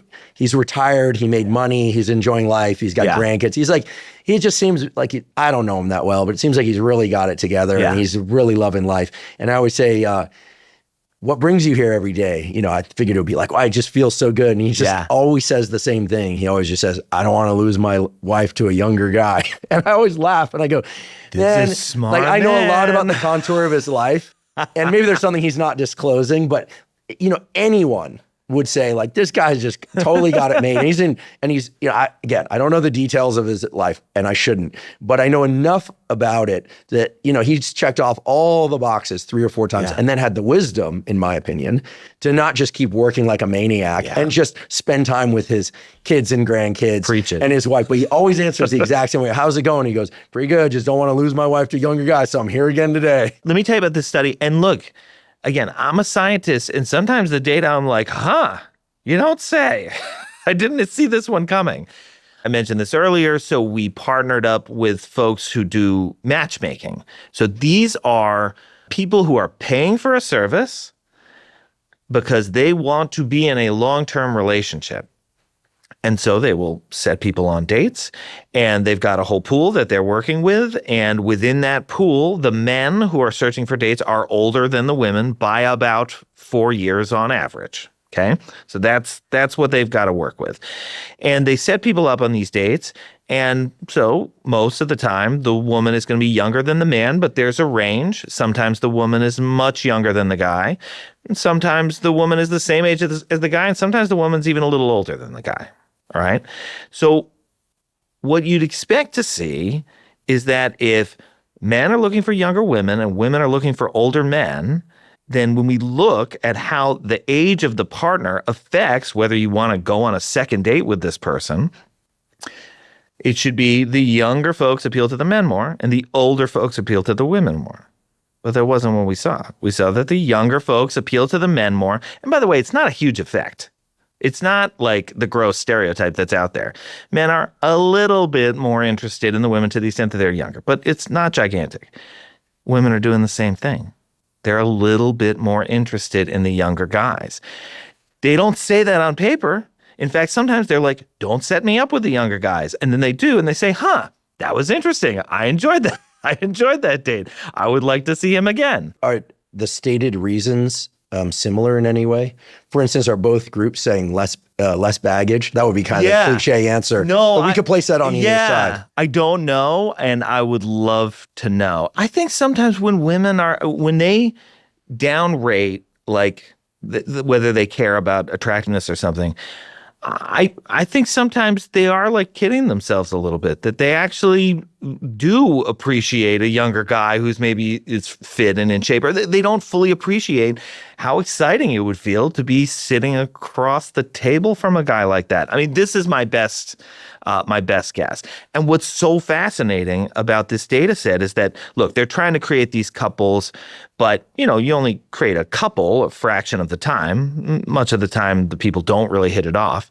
But in the couples that get created, the guy was 4 years older than the woman. And in the couples that don't get created, the guy is 4 years older than the woman, because that was what they had in the sample to begin with. So we look around and you see that age difference. That age difference is real. And I'm sure it means something important. And data like this just make me think something else is going on here. Whatever is creating this age difference, it's not, age difference in how people sort. It's not happening on date one. It's not happening at the initial attraction phase. Maybe it's happening earlier. Who puts themselves in the pool? Maybe it's happening later. I don't know. She's going to date this younger guy like once or twice, but then she's going to be done with him and she'll, settle down with somebody who's a little older. You said she's done with him. Yeah, right. Yeah, exactly. Right, but it could go the other way too. Well, what I've heard before, because I'm 50, I have some female friends who are dating, and they'll say that they do date younger guys, but then the deal breaker is if the guy says he wants kids. Kids, that's tough. And then the agreement is to move on based on that. Yep. Often. This is a reasonably common thing. Yeah. I actually hear about this more and more these days. Yeah, and I think one thing that online dating affords is if you've got something like that that's exceptionally important to you, there are opportunities to filter on it. We haven't talked about this too much yet, but you can get into a whole line of research and studies on, if people are filtering for things in the abstract, does that match what's ultimately going to appeal to them when they meet face to face? We find that generally speaking, these things tend to be pretty uncorrelated. So what people think they want doesn't match up with what they actually end up liking once they meet somebody face to face. But you can argue that sometimes that's not a good thing. If somebody really wants kids, shouldn't it be within their power to craft a pool of partners who also want kids to give them that opportunity? Like, that seems like a reasonable humanistic thing to do. And so to the extent that the apps are able to do that, or these services are able to do that, I think that's ultimately a good thing. I think they click like want kids or not? Yeah, I think often. I think you can. In some apps that might be like a special feature you have to pay for. Things these things get complicated. Who knows if the news is accurate because it's not real data. It's sort of whatever the news decides to shine a light on. This idea that more young people are going to church, which is a values plural indicator. Like, most churches are open to whoever shows up, but the assumption is that people are there for certain reasons, that they're either trying to build on or have certain values that are sort of family, children, values, morals, adjacent, if not central, right? Yeah, I think people know what I'm saying. I mean, sure, bad people can show up at church, but the idea is that somebody's taken the time to get dressed up on a Sunday morning and go and listen to someone else speak. And a lot of people are meeting that way now. Yeah. Are there any data that's a response to the kind of like Wild West of online dating and, social media and just the general culture of like everybody? It's kind of the culture of everybody. I mean, even in high school, there were subgroups. Some people moved between subgroups. I see what you mean. But it's, the vastness of the internet and social media, even if you state your preferences about what you do and don't want to see on social media, is like, it's a flood. I mean, I see people and things on there from way back when that like, they're not bad people. I have no interest in what they're doing now. And then occasionally I see people, I'm like, oh, no way. And reconnect. So, but it's a fire hose. Yeah. And you need some way to reduce it to something manageable. I mean, again, we evolved in an environment where we knew like 50 other people. That's like your group. You probably knew more than that. Maybe like 150, some nearby groups, but that's all ages and all genders and everything else. It's a small number of potential partners for you, but you had reasons to interact, structures that were going to put you in contact with each other. And to the extent that church is fulfilling a function like that, I think that's great. And in fact, I think that's exactly what's missing. And if church isn't your thing, there's like a million other things that people can do in any kind of modern urban context that are going to be helpful along those lines. I mean, you can join any kind of intramural sports team. I mean, improv class. Exactly. This came up on it. Yeah. So I think the improv classes are amazing because not only is it a chance to interact in a group over a period of time where you don't get to opt out if you don't love somebody right away, but also you're like practicing being vulnerable and being responsive and things like that. So I think these things are all wonderful. Are people doing it because they're trying to limit the pools to the folks that they think will fit what they're looking for? I'll bet you some people are doing that. I'll bet that, if somebody's like, I really want to be with somebody else who's active, so I'm going to join a running club. Or, I want to be with somebody who shares my values, so I'm going to join church. I think that's great. If I'm like being buzzkill scientist, I'd probably sit there and be like, it probably actually doesn't matter. Like, join the church, join the running club, join all these things. Like, you're probably no more or less likely to find somebody that you're going to click with.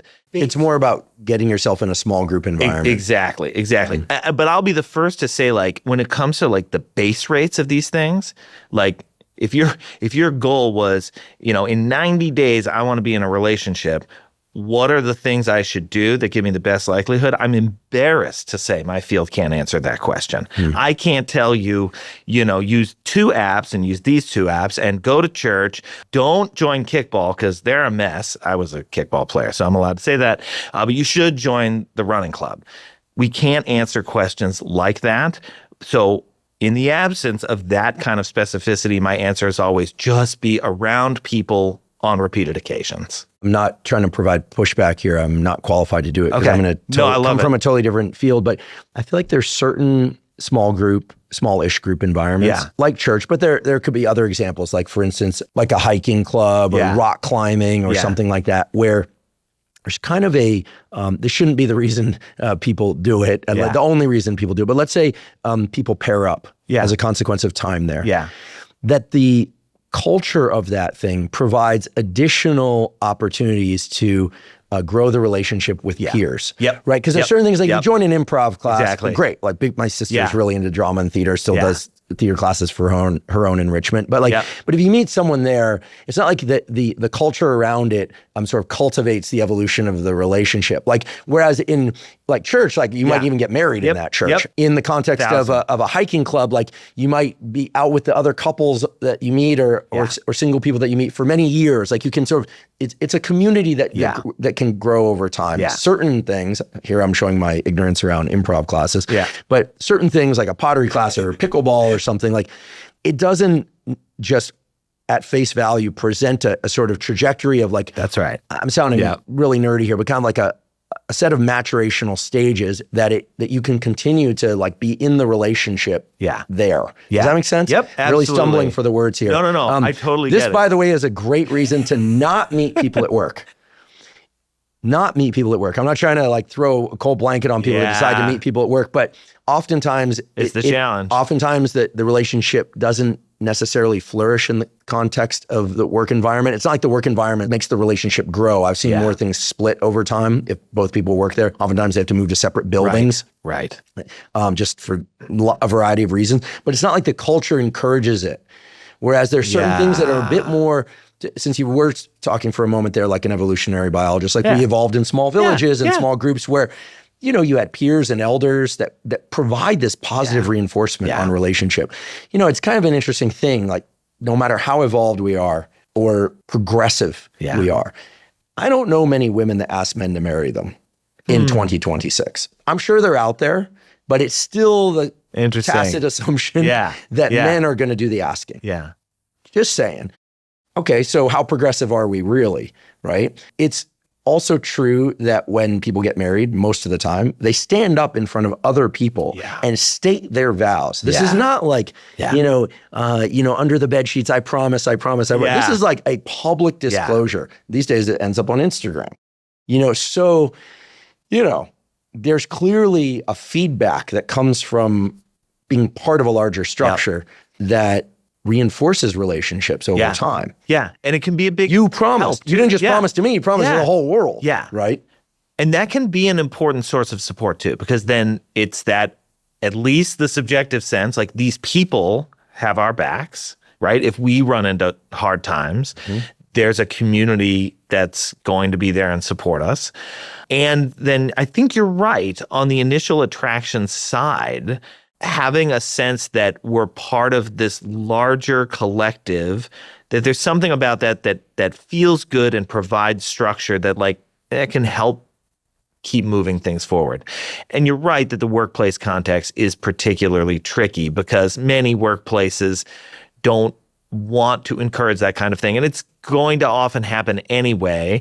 And probably the smartest workplaces are the ones that allow for the possibility that peers are going to get together and have structures in place that will be able to keep the personal life appropriately personal and then, deal with the fallout if the fallout happens. One place I trained might have been UC Davis. All the junior faculty, of which there were many of them when I first joined, there were a large fraction of couples in the department or who had spouses in other departments.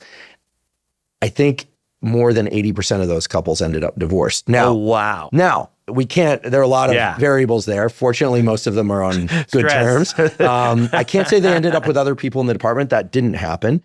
But, I watched and was like, whoa, like this is interesting. This didn't, I want to say didn't end well because I think they're all happy now, but there does seem to be some additional stress of that. So, I mean, this gets to a question you've actually studied, which is this notion of similarity. So maybe we should talk more about that because it's a more data-driven question, which is perceived similarity matters more than actual similarity. Yeah. What is perceived similarity? So perceived similarity is this general sense like, we have a lot in common. There are a million things that we could talk about. We share the same values and attitudes and preferences about things in general. But notice the way I'm describing it, I'm not tethering it to any particular attitude or value or preference or anything else.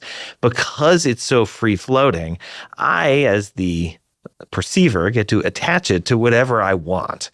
And that affords people to have a certain amount of motivated reasoning so that when they like somebody a lot, they will find the similarities there. They will really come to think that what really matters is that we love Japanese cinema and that we share the same politics. Whereas for another couple, you know what? We have different politics, but that doesn't really matter to us. Does anyone say that nowadays? Yeah, no, people still do. I mean, look, what you see in the political matching data is that the odds that people of diametrically opposed preferences, the odds they're going to get together in the first place are very, very low. But among the mismatches that do exist, it actually doesn't predict satisfaction all that much. And I think this is why, because you just compartmentalize it. Mm-hmm. If we match, it's important. If we don't match, oh, who cares? Does anybody care about that, right? So much motivated reasoning. So this is why, if what I wanted to do was take two people who had never met and assess everything I could about them and then figure out whether they were going to be a match or not based on whether they were similar, I really was probably going to be no better than a coin flip at figuring out whether or not they were going to click. That's actual similarity. I take things that are true about you without the ability for you to engage in motivated reasoning, and I say, okay, you're an 83% match on all the things I could assess. You two should like each other. When we've done studies like that, you basically get a coin flip every time. Well, this is why the apps seem totally useless. Because if you were just pair up, well, you want this and you want this, I want that too, and I want that too, you're telling me that it's as good as chance. It's as good as chance. And look, if there's evidence for similarity on anything, it could be in the realm of like demographics, socioeconomic status kinds of things. I've seen like unpublished data, but promising. But even then, those effects are so small. So we're going from a 50-50 coin flip to like 53-47. These are small effects across the board. Because we get all of this motivational latitude. When we really like somebody, we find the things we have in common, we focus on those, we convince ourselves those are the most important things in the world. And the thing is, who am I to criticize them? Because the people in the happiest relationships, that's what they're doing. They're exhibiting those kinds of biases. And it's like stupid human tricks, but it like kind of works. You want to hear something really scary? Yeah. You probably know this already, but I was shocked. Let's just say someone I know who would know told me that the biggest dating app in the world by an enormous margin is... It's not Tinder? Instagram. Oh. And this was actually very much in parallel to the algorithm favoring communication by direct message. People will say like, social media isn't social anymore. It's not about like seeing what people are doing. The real dynamics, the real time spent, and you'll notice how you get rewarded and what gets served up in the algorithm. Rewarded meaning like what posts do better than others. If there's a strong correlate to communication about that through direct message, it's a dating app that's kind of cloaked for many people as a social media app. But of course I use it to teach neuroscience, right? And other things. And this will be on Instagram. So, I mean, I'm a big fan of Instagram and other social media platforms for teaching and learning. And I say that sincerely, but the majority of the time spent now is not scrolling. It's getting to communications that move to real world and then feedback to social media. So I found that interesting. So I'm imagining a question, because you study questions people ask them on dates. And we used to be able to say, if you were on a deserted island, who would you want to be there with? Like, who's the one person that you could stand being with, or perhaps even really enjoy being with, assuming you have all the resources? Now, I think the question should be, who's the one person that would get you to not engage with anyone else in the world? In other words, set down what you called, and I've never heard this before, the derivation of alternatives. This is an interesting term. So in some ways, committed partnership is about setting aside the idea that there might be somebody better for us. And I would argue, again, I have strong positive feelings towards Instagram. I really do. I think it's a fun and great platform when used in, moderation. But it's the opposite of the deserted island. And a former guest on this podcast who happens to be a divorce lawyer, James Sexton, has talked about the fact that many, many, many of the divorces that he litigates, that he's involved in, that he helps resolve, win for his clients, started with a innocuous communication on it. Starts with a like, starts with a conversation, ends up in the corner of a grievance or a commonality that's sensed, and then the derivation of alternatives emerges, and eventually the relationship dissolves. When we think about how people handle alternative partners, if you're in a purportedly monogamous relationship, this is a challenge that relationships are going to face. And I sort of see these like twin streams happening at the same time.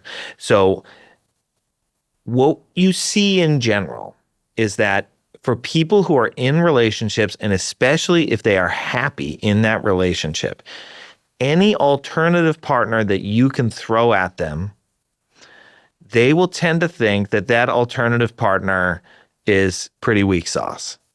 They think that person is less desirable than any other metric you might want to come up with for how desirable that person actually is. That's what we mean by derogation of alternatives. It's like they're coming in up here, but because I'm partnered with you and I'm happy with you, I see them as less desirable than they actually are. Side note, that's why, it's one of the reasons why the marketplace metaphor starts to break down, because people actually start to become bad barometers of what is quote unquote good. You stop seeing this alternative's actual value because you're so happy with the person that you have. Okay, so this is a good thing, and this is a real defense mechanism that people have. Is it a defense mechanism, or, but it's protective of healthy monogamous relationships? Yeah. Right. Well, I mean it in the best, So you know what? That's so funny, because in our jargon, we see defense mechanism. I mean that in the best possible way. Protective mechanism. Right. Okay. Yeah, you're defending the relationship. That's so funny. I'd forgotten. We've had a few too many psychologists on here. Right. Of course. That has a negative connotation for some people, not for me. Okay. So it's a protective mechanism. But at the same time, people also do this thing that you might call like playing with fire, but it's more like, playing with what really seems to be a harmless book of matches. And I'm just messaging these people. Well, what's the big deal? This isn't going to go anywhere. I'm just, we're chatting a little bit. This isn't going to go anywhere, and things escalate. Sorry to interrupt, but one of our former guest on this podcast, who's immensely popular in the dating, relationships, and romance sphere, is Esther Perel.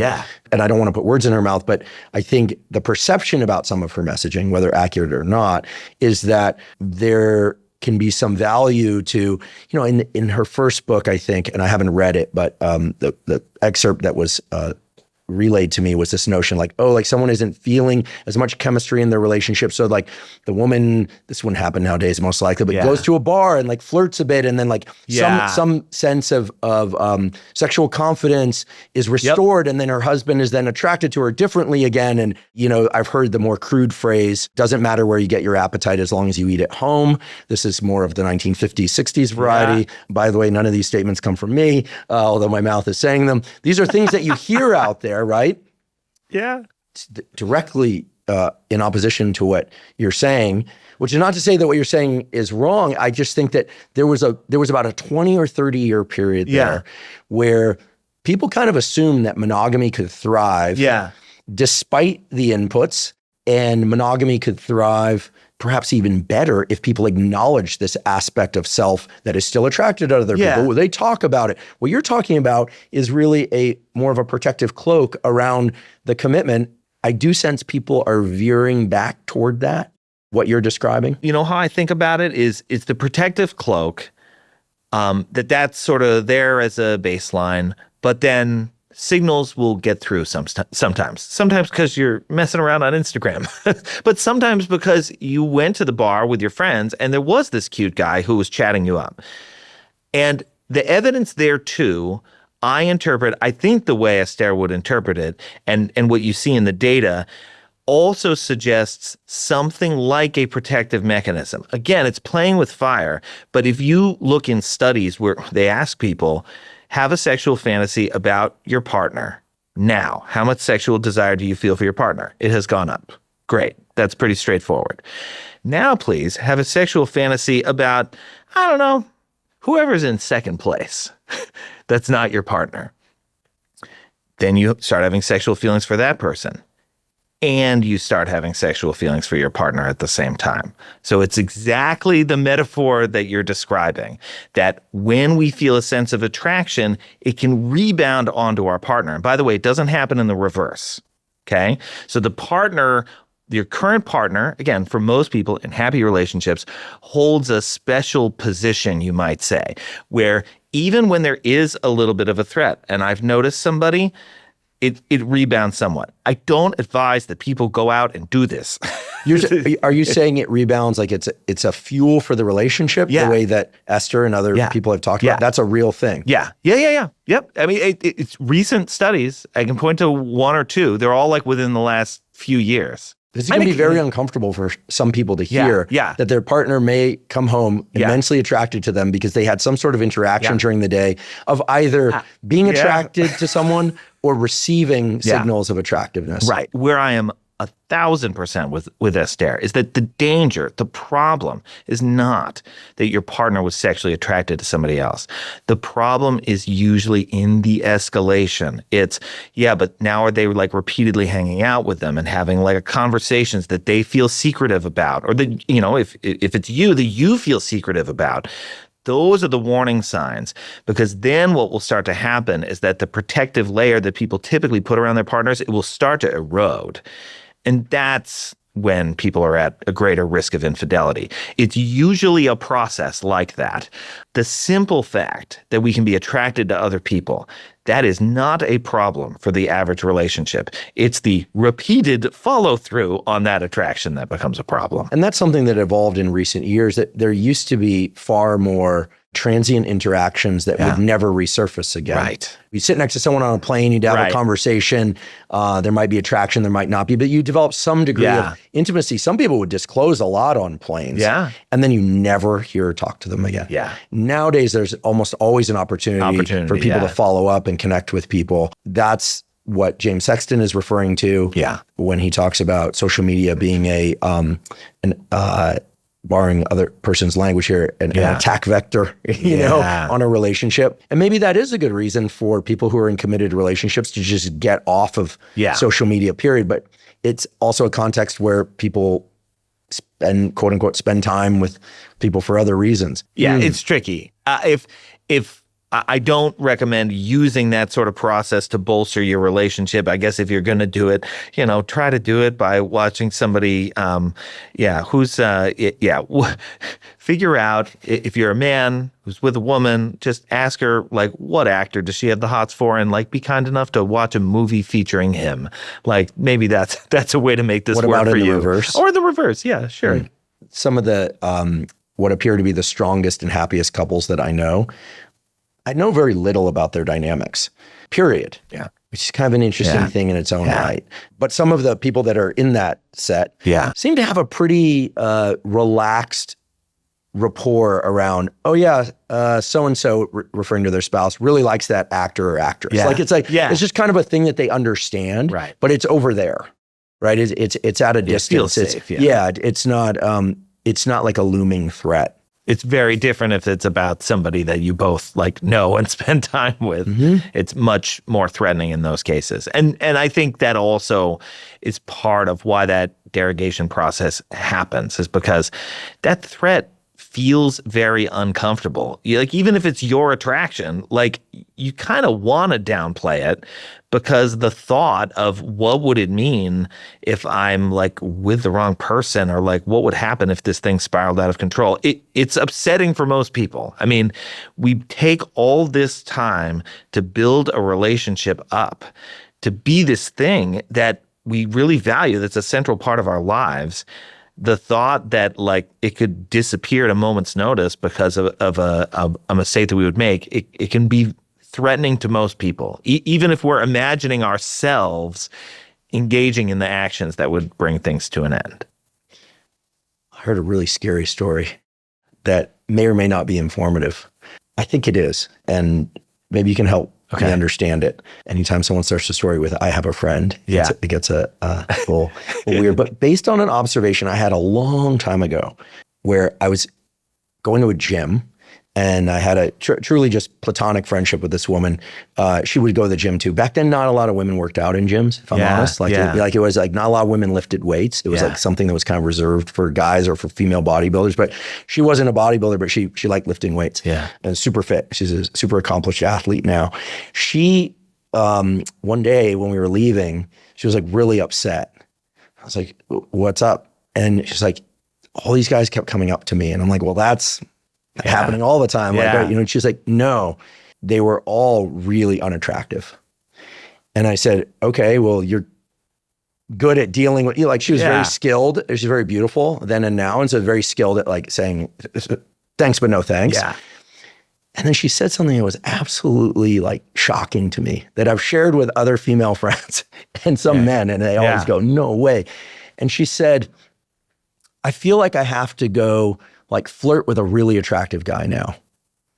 Whoa. And it was clear that despite being incredibly attractive, incredibly accomplished, and super athlete, was questioning her own value. This is very evolutionary biology, because the guys that were approaching her were in her mind very quote unquote low value, unattractive. Yeah. It like got to her. Of course, my interpretation was, okay, guys, the next time a really attractive woman walks up to you and seems like she's chatting you up, you don't know that it's actually about you. Right. Right. Like, just know that it may not be about you. Like note to self. And what's wild is that years later, I observed and talked to someone in a basically same dynamic, but she's married.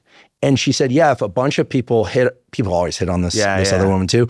She's like, if they do that, I sort of feel like I have to go kind of get a clear perception again of whether or not I could be with an attractive guy. And now, granted, she's married to a super successful, what anyone, male or female, would describe as super good looking guy. Yeah. And they have a super stable family. And I thought to myself, oh my God. And I don't know that this is unique to women. I don't know. But it's kind of weird if you think about it. Now, it could be their unique insecurity, but it's like if data start coming in, let's flip it. Yeah. If a lot of really attractive people of the opposite sex start talking to you, whoever's listening to this, you perhaps start to wonder if something important is going on there. There's information there. Yeah. I just would like you to reflect on this. I've been perplexed by it for a long time. In some sense, it makes total sense. But as a scientist, I've learned, but. Yeah. It's just like what's really going on here?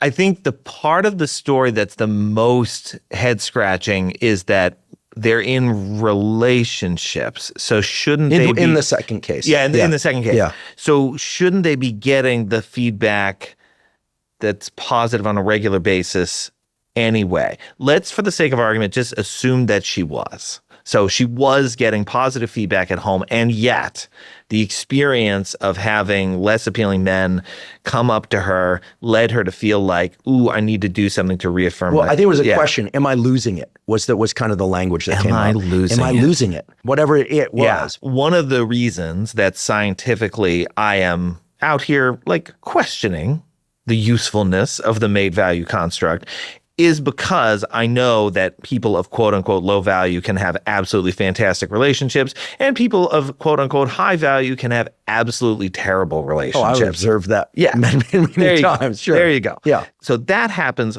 all the time. I think one of the strongest, most resonant things that mate value does for us, or the way that we experience it most acutely, is indeed in the attention we get from strangers and or the junior high type scenarios that we talked about. So that we do have a level of attractiveness, and it changes as we age. There is a consensus out there about how desirable we are, and that consensus is not going to stay exactly where it is. It's going to shift. And you might be in a relationship and be very happy with the person who unambiguously thinks you're a 10, and yet still wonder, what does everybody else think? Like, do they think I'm a 7? Do they think I'm a 4? What has happened to me? So I totally get that experience of how am I coming across to the world? Is it less than I thought it was? And that the only great information that you have is how strangers respond to you. It's sort of a funny way of flipping all of this stuff around, because again, as a relationships researcher, my bias is always, your husband thinks you're a 10. You think he's a 10. You won the lottery. Like, that's it. You did it. But I acknowledge, there can be cases where we still wonder about what strangers think of us, and it might matter to our sense of self-worth and sense of who we are. So I'm not going to judge it, but it is a fascinating flip of the way I typically think about these things. It makes me wonder whether our notions of self, and this goes back to what we were talking about before, the Esther Perel thing and the attractiveness that sort of boomerangs back into the relationship. Something that's going to be uncomfortable for a lot of people to hear, but at some level, all of it makes me wonder whether there's a healthy compartmentalization that we could adopt as a society, which is not to say like anyone can be attracted to anyone and therefore commitment isn't real. Nor is it saying like, okay, when you're in a committed relationship, it's a complete black box, right? Because there is this thing called the internet, and there's this thing called the human psyche, and you study it around these issues. But maybe it's, if people understood that those are two different things. Sometimes we refer to it like as the shiny object, but that's an aspect of self, or it's an aspect of wanting that's not real. It's real. But that maybe there's a way to compartmentalize it so that it has the potential to be toxic to a relationship. But acknowledging that it's real, that it's part of our wiring, might diffuse some of its power. Like I said, some of these couples that are like, oh yeah, like what's the phrase couples have where they're like, oh, it's like a hall pass. Oh yeah. Which is never going to happen, right? She's like, so-and-so, my wife gets a hall, I get a hall pass with, because basically it's never going to happen, right? So it's not really a hall pass. It's a hall pass that exists in this alternate universe where the other person could actually sleep with someone. Be careful with the hall pass notion, because I don't know where that could lead. I'm not suggesting they need to be like really not famous, a protocol really I suggest. Not a protocol I suggest.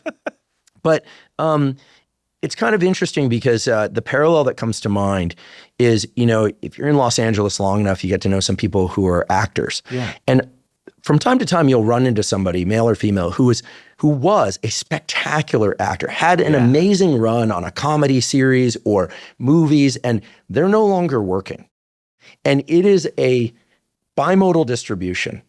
People who are happy and content and focusing on their life, and can always say, wondered that about was this. the younger, more attractive, working, funny, sexy, whatever.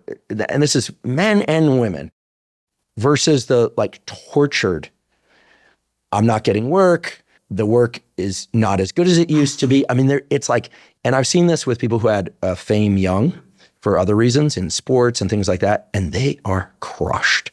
And so what you want to say is like, just realize that you have this awesome aspect of self that doesn't live in you right now anymore, but it's still you. Like you got that. I think there's a similarity here. Like if people would just be like, I've got everything I need, And I'm good because, yeah, that other stuff exists and I feel good about it. Not like I'm Yeah. going to pretend it doesn't exist. Seems like that could be a very functional way to move through life for people who have this insecurity. I totally agree. And in fact, I'll even go a step further, which is to say, I don't always succeed, but I try to think this way about relationships that have come and gone too. Because I think there's a real tendency, I mean, I was going to say in our culture, but it might be a lot of cultures, to see like past relationships that have ended, and I'll even put divorces in this category, to look back and say, I failed. And I think people reinforce this even unintentionally. You know, you go through a breakup, a dating breakup, and people say, I'm so sorry, I know what that's like. Come over and have some ice cream. You go through a divorce and people say, well, what happened? Because they're trying to make sure that it doesn't happen to them, because they're interpreting it as a failure. And boy, I think if we give each other a little bit of grace and see it all as, yeah, that was a thing that happened. It was real. It mattered in that moment. Things happened along the way. It didn't work out. I changed, you changed. Like being able to accept that like all of those things are real and have or had value. You know, I'd love to try to encourage people to do that. I know like there's so many people out there right now who are like, yeah, but my ex is a dick. And I'm with you. I totally get that. And to the extent that there's any ability to hold these two thoughts in mind simultaneously, I think it's good. My girlfriend and I have a rule. We don't have many rules. Yeah. One of the rules is we don't talk negatively about anyone else that we've ever been with. Yeah. This is good. We're very comfortable with the fact that we've had previous relationships because early on we realized that like in the end, like that's all about our choices. Yeah. So it's kind of a crazy argument. Right. And what does it say about you? And she said something beautiful. She said like, I'm grateful to all the good and bad things that you've had to experience, regardless of, you know, and I said the same to her because the relationship is great and we bring that. And I do think it was built on the trials and tribulations and great things, you know. Yeah. Now, I'm careful to not ask too many questions. Yeah. And she's careful to not ask too many questions. We actually have selective ignorance around certain, we just like, I don't care. Like I genuinely don't go down certain lines of inquiry and she doesn't either. And I think it's great. Yeah. I think it's great. I think it sets totally up like we're here now. This is time moving from now forward, and where it goes, we determine that. But histories are real, and I have always admired. I have a few friends that paired up very early, and they went through all these developmental milestones together. First jobs, some even graduate college as couples, kids, you know, all this stuff. And there's something really beautiful about people that you have a long developmental trajectory to big milestones that they reach together. Nowadays, people are pairing up later. They're getting divorced and remarrying. It's harder to build a common narrative. Right. Is there any data about common narrative, good or bad? Like we went through a lot, can be building as well. Is time together a factor? Like when you control for everything else, is duration of relationship an indicator of sort of quality and satisfaction of relationship? So if we're looking strictly at relationship duration, honestly, on average, it tends to be a bad sign. In other words, wait a second. Staying together is bad? It just means that like that over time, people were the happiest early on in their relationship than they are today. Right. Really? It's actually kind of a bummer. Can you just break up and get back together a bunch? Right. Yeah, okay. We don't study that. We should. Okay. That might have some I'm promise. not volunteering. Yeah. But let me say this. The narrative, right? The idea that we experienced a lot, that we grew, that we faced all these obstacles, that is huge. So it's so literal time is not the best metric to capture, I think, the essence of what you're getting at. It's a sense that like we were in this together and that we had a shared story. This is also why breakups are so hard, because not only are you often losing a source of support, perhaps for men, it might be more likely to be their only source of support. Not only do you have to face the possibility of getting back out there, but you're also losing the continuity with yourself. You're losing the stories and the narratives that you've built with this other person and all of those memories and all of those components. Well, I think that's why it can feel like a failure, because there's this understandable and I think very desirable wish that this, it's like a novel. It's going to have a beginning, a middle, and an end. And the end is death. Like, we're going to, till death do us part. That is written into the script, right? And so I think if it ends early, I think a lot of people don't know how to integrate it into their life story. The evolutionary biology part, which seems very real to me, is that all we have is time and energy. And when we invest, time is running. There's no do-over. Right. You know, there's no do-over. So I think that people carry a lot of resent about the time lost. And the energy and the investments that you put into it. And I think it's useful to think about those investments as being about like self and story, and that to the extent that you can use it as an opportunity to, like, whether it's like reinvent or recreate, or, you know, you preserve some of the parts of yourself from the prior relationship, but maybe not all the prior parts of yourself. There are some things that you'd rather let go. To the extent that you can hold on to the good parts of the story, the parts that you want to remember, that you want to keep, it'd be so painful when you're going through the breakup in the first place that I think a lot of times people just want to like take all of it, put it in a box and get rid of it. Definitely throw away the photos at some point. Although now everything's, you know, in the cloud, it's very, very challenging. Hypothalamus versus forebrain. Does the good primitive stuff, meaning sexual attractiveness, outweigh the ability to think about how great someone is? Ideally, there's both. But the good lover beats stated preferences model is something that you've talked about before. In other words, is the real glue in a long-term relationship some form of physical intimacy that, or put differently, can we think and talk our way, perhaps to ourselves, forward through a relationship that doesn't have that physical intimacy? Usually you will see that things like sexual satisfaction or sexual desire for your partner are going to be pretty tightly related to how you feel about the relationship in general. It's an important component. I wouldn't say it's an essential component or even the central component for many people, but for other people it certainly can be.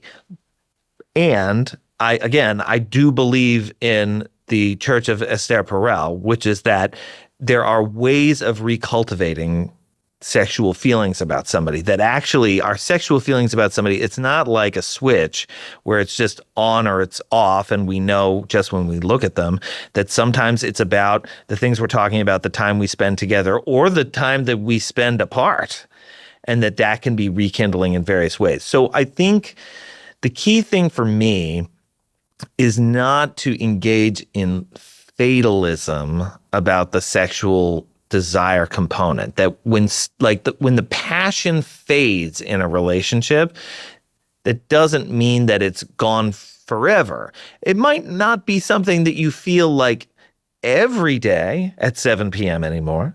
It might be the kind of thing that comes to the fore in certain circumstances or when you're not totally exhausted. I think that's okay, and a lot of relationships can absolutely thrive under those circumstances. And you can push it to extremes too, where it's like, my partner hasn't been sexually attracted to me in, years and years. Like, that's going to be tough. And part of the reason that's tough is because you don't have the sexual intimacy, but also part of the reason that's tough is because it's making me feel terrible about myself.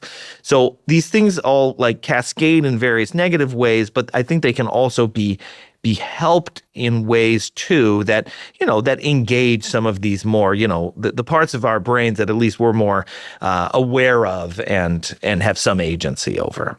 So is it true that sexual attractiveness, that rating the person's, a person rating their partner as a quote unquote good lover is among the strongest predictors of how positively they feel about their partner? Exactly. Okay, because I really appreciate your answer, but I want to make sure that if that's true, that comes through, because what I'm hearing is, yes, those feelings can wax and wane, and yes, life circumstances and raising kids and job and stress. Yes, and yes. I think everyone, including me, acknowledges that. But this idea that it's not important after a certain stage, or that a really healthy romantic relationship can exist without that. What I'm hearing is the data point in the other direction. No, that is absolutely correct. The subjective sense that, and that's exactly the wording that we use, the subjective sense that like this person that I am with, or this person that in that study, we have people who are in relationships, but we also have people who are reporting on like just folks that they're initially attracted to. But in both, it actually doesn't really matter. In both cases, feeling like this person is a good lover, or likely to be a good lover in the case of the attraction scenarios, is a very, very good sign for how positively you feel about the relationship in general and whether you want the relationship to continue. But again, it's that subjective sense. And that's kind of where I'm getting to this component of like, if I start to feel like you're not a great lover, like that's going to rebound so that then you don't feel desirable, and it's going to sort of cascade in all of these negative ways. All seems to converge on it's an important feature of romantic relationships to cultivate, protect from, and you describe some, to me, surprising, I think for some reason it makes total sense, and yet it's surprising that this kind of energy from the outside can provide positive support to the relationship. But Esther said it, Esther, has said it, and others have said it. So very interesting. Final question. Sounds like a game show. Okay. Final question. $1 million question. Your course on this topic and related topics is incredibly popular for obvious reasons. It's a super interesting topic. I mean, at the end of the day, like our species evolved through these dynamics. Yeah. It wasn't all like, club the lion, gather food, make baby. There was a lot of dynamics. I always chuckle when people say, like, stress is a holdover from when we were being hunted by saber-toothed tigers. No, that's complete like nonsense. It was also there for when your spouse went hunting for the day or gathering, and you didn't know if they were going to come back, or they came back after sundown when normally they're there at sundown. It's for when your baby was sick. Like this notion that like stress was only about predation.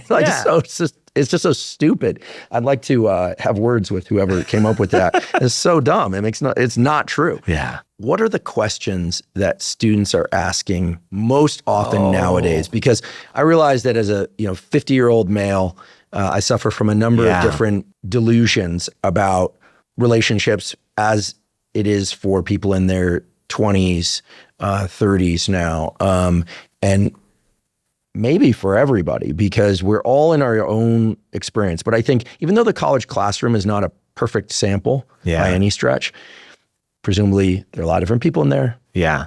Men, women, right?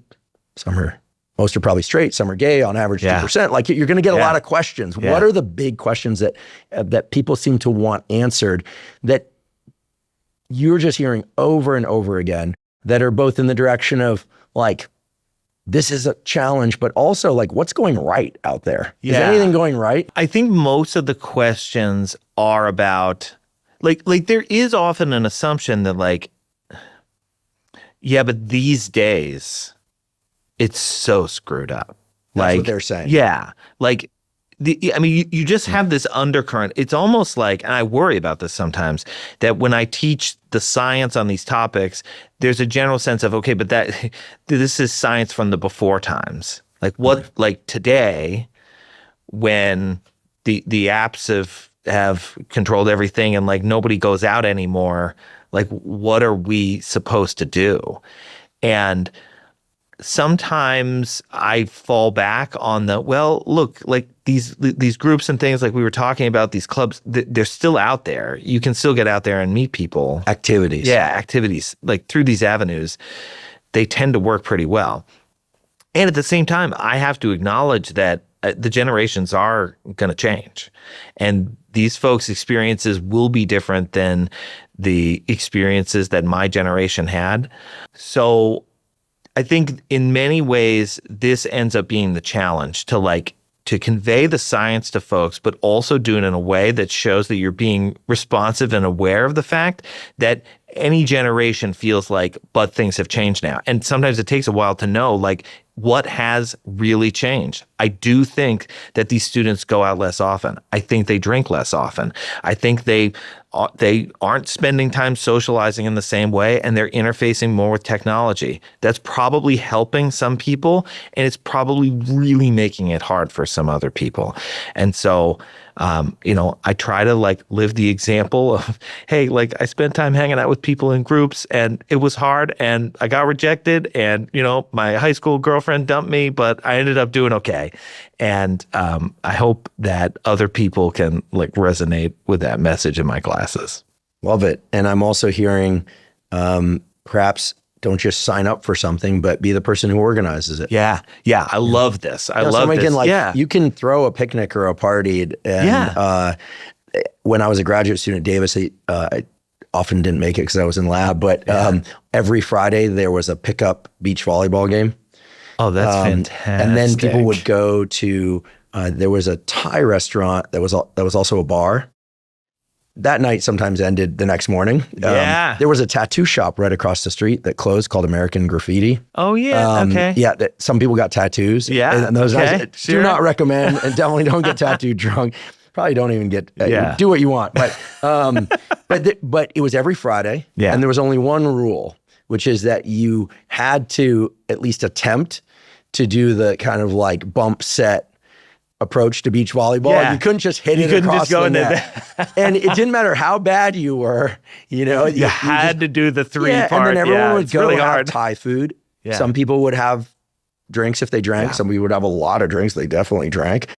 It's just a really cool thing. Anyone could come. Yeah. Things like that happened a lot, and it took like zero planning. It was an email that basically just went out, and no one person was in charge. It was just kind of in the collective. Yeah, they did like cooking competition things where you'd meet at someone's house and everyone would have to bring like a particular dish and then everyone would try them. And I had no time in graduate school. I was working all the time. I would make time for these things occasionally and they were a lot of fun. Yeah. Like these things are super easy to do. Yeah. You don't have to have any real athletic ability or cooking ability. Trust me. I just feel like there's so much opportunity for that.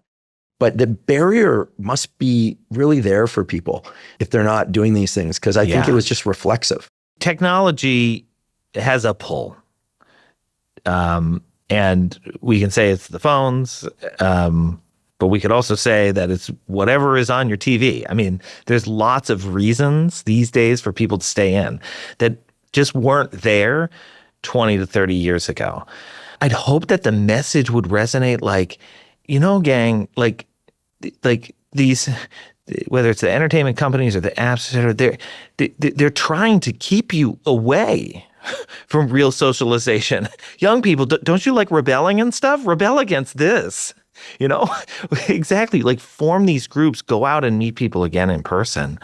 I think it's coming back. Mm-hmm. I really do. I think I think it was like a long pandemic hangover where we just kind of forgot this part of our social architecture, but it's coming back. It didn't go anywhere. We're still social creatures, and we also have these great frontal lobes. And even if you don't feel like going out and interacting with people, you can kind of nudge yourself to do it.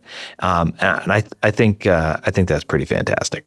Thank you so much for the work you do. It's very brave. It's very brave because it runs right up against some longstanding theories, of which I still think very highly of a good fraction of the evolutionary biology and psychology literature. I now have to filter it through these new findings, but you've created your own new field, basically, which is, of course, why your book, which we'll provide a link to, and your work is so popular. And I love the optimism that it shines into every interaction. I'm sure people picked up on that you're not a doom and gloom guy, you're a solutions guy. I really appreciate your time here. Many people will thank you, both those in relationship. You learn some things to, armor your relationship, understand your relationship better yourself. And for those who are seeking partners or who are just observing the world around them and are content where they're at, they're going to benefit. So thank you so much. Really appreciate you. Thank you so much for having me. Thank you for joining me for today's discussion with Dr. Paul Eastwick. To learn more about his work and to find a link to his book, Bonded by Evolution, The New Science of Love and Connection, please see the links in the show note caption. If you're learning from and or enjoying this podcast, please subscribe to our YouTube channel. That's a terrific zero-cost way to support us. In addition, please follow the podcast by clicking the follow button on both Spotify and Apple. And on both Spotify and Apple, you can leave us up to a 5-star review. And you can now leave us comments at both Spotify and Apple. Please also check out the sponsors mentioned at the beginning and throughout today's episode. That's the best way to support this podcast. If you have questions for me or comments about the podcast, or guests or topics that you'd like me to consider for the Huberman Lab podcast, please put those in the comments section on YouTube. I do read all the comments. For those of you that haven't heard, I have a new book coming out. It's my very first book. It's entitled Protocols, an Operating Manual for the Human Body. This is a book that I've been working on for more than 5 years, and that's based on more than 30 years of research and experience. And it covers protocols for everything from sleep to exercise to stress control, protocols related to focus and motivation. And of course, I provide the scientific substantiation for the protocols that are included. The book is now available by pre-sale at protocolsbook.com. There you can find links to various vendors. You can pick the one that you like best. Again, the book is called Protocols, an Operating Manual for the Human Body. And if you're not already following me on social media, I am Huberman Lab on all social media platforms. So that's Instagram, X, Threads, Facebook, and LinkedIn. And on all those platforms, I discuss science and science-related tools, some of which overlaps with the content of the Huberman Lab podcast, but much of which is distinct from the information on the Huberman Lab podcast. Again, it's Huberman Lab on all social media platforms. And if you haven't already subscribed to our Neural Network newsletter, the Neural Network newsletter is a zero-cost monthly newsletter that includes podcast summaries as well as what we call protocols in the form of 1 to 3 page PDFs that cover everything from how to optimize your sleep, how to optimize dopamine, deliberate cold exposure. We have a foundational fitness protocol that covers cardiovascular training and resistance training. All of that is available completely zero cost. You simply go to hubermanlab.com, go to the menu tab in the top right corner, scroll down to newsletter, and enter your email. And I should emphasize that we do not share your email with anybody. Thank you once again for joining me for today's discussion with Dr. Paul Eastwick. And last, but certainly not least, thank you for your interest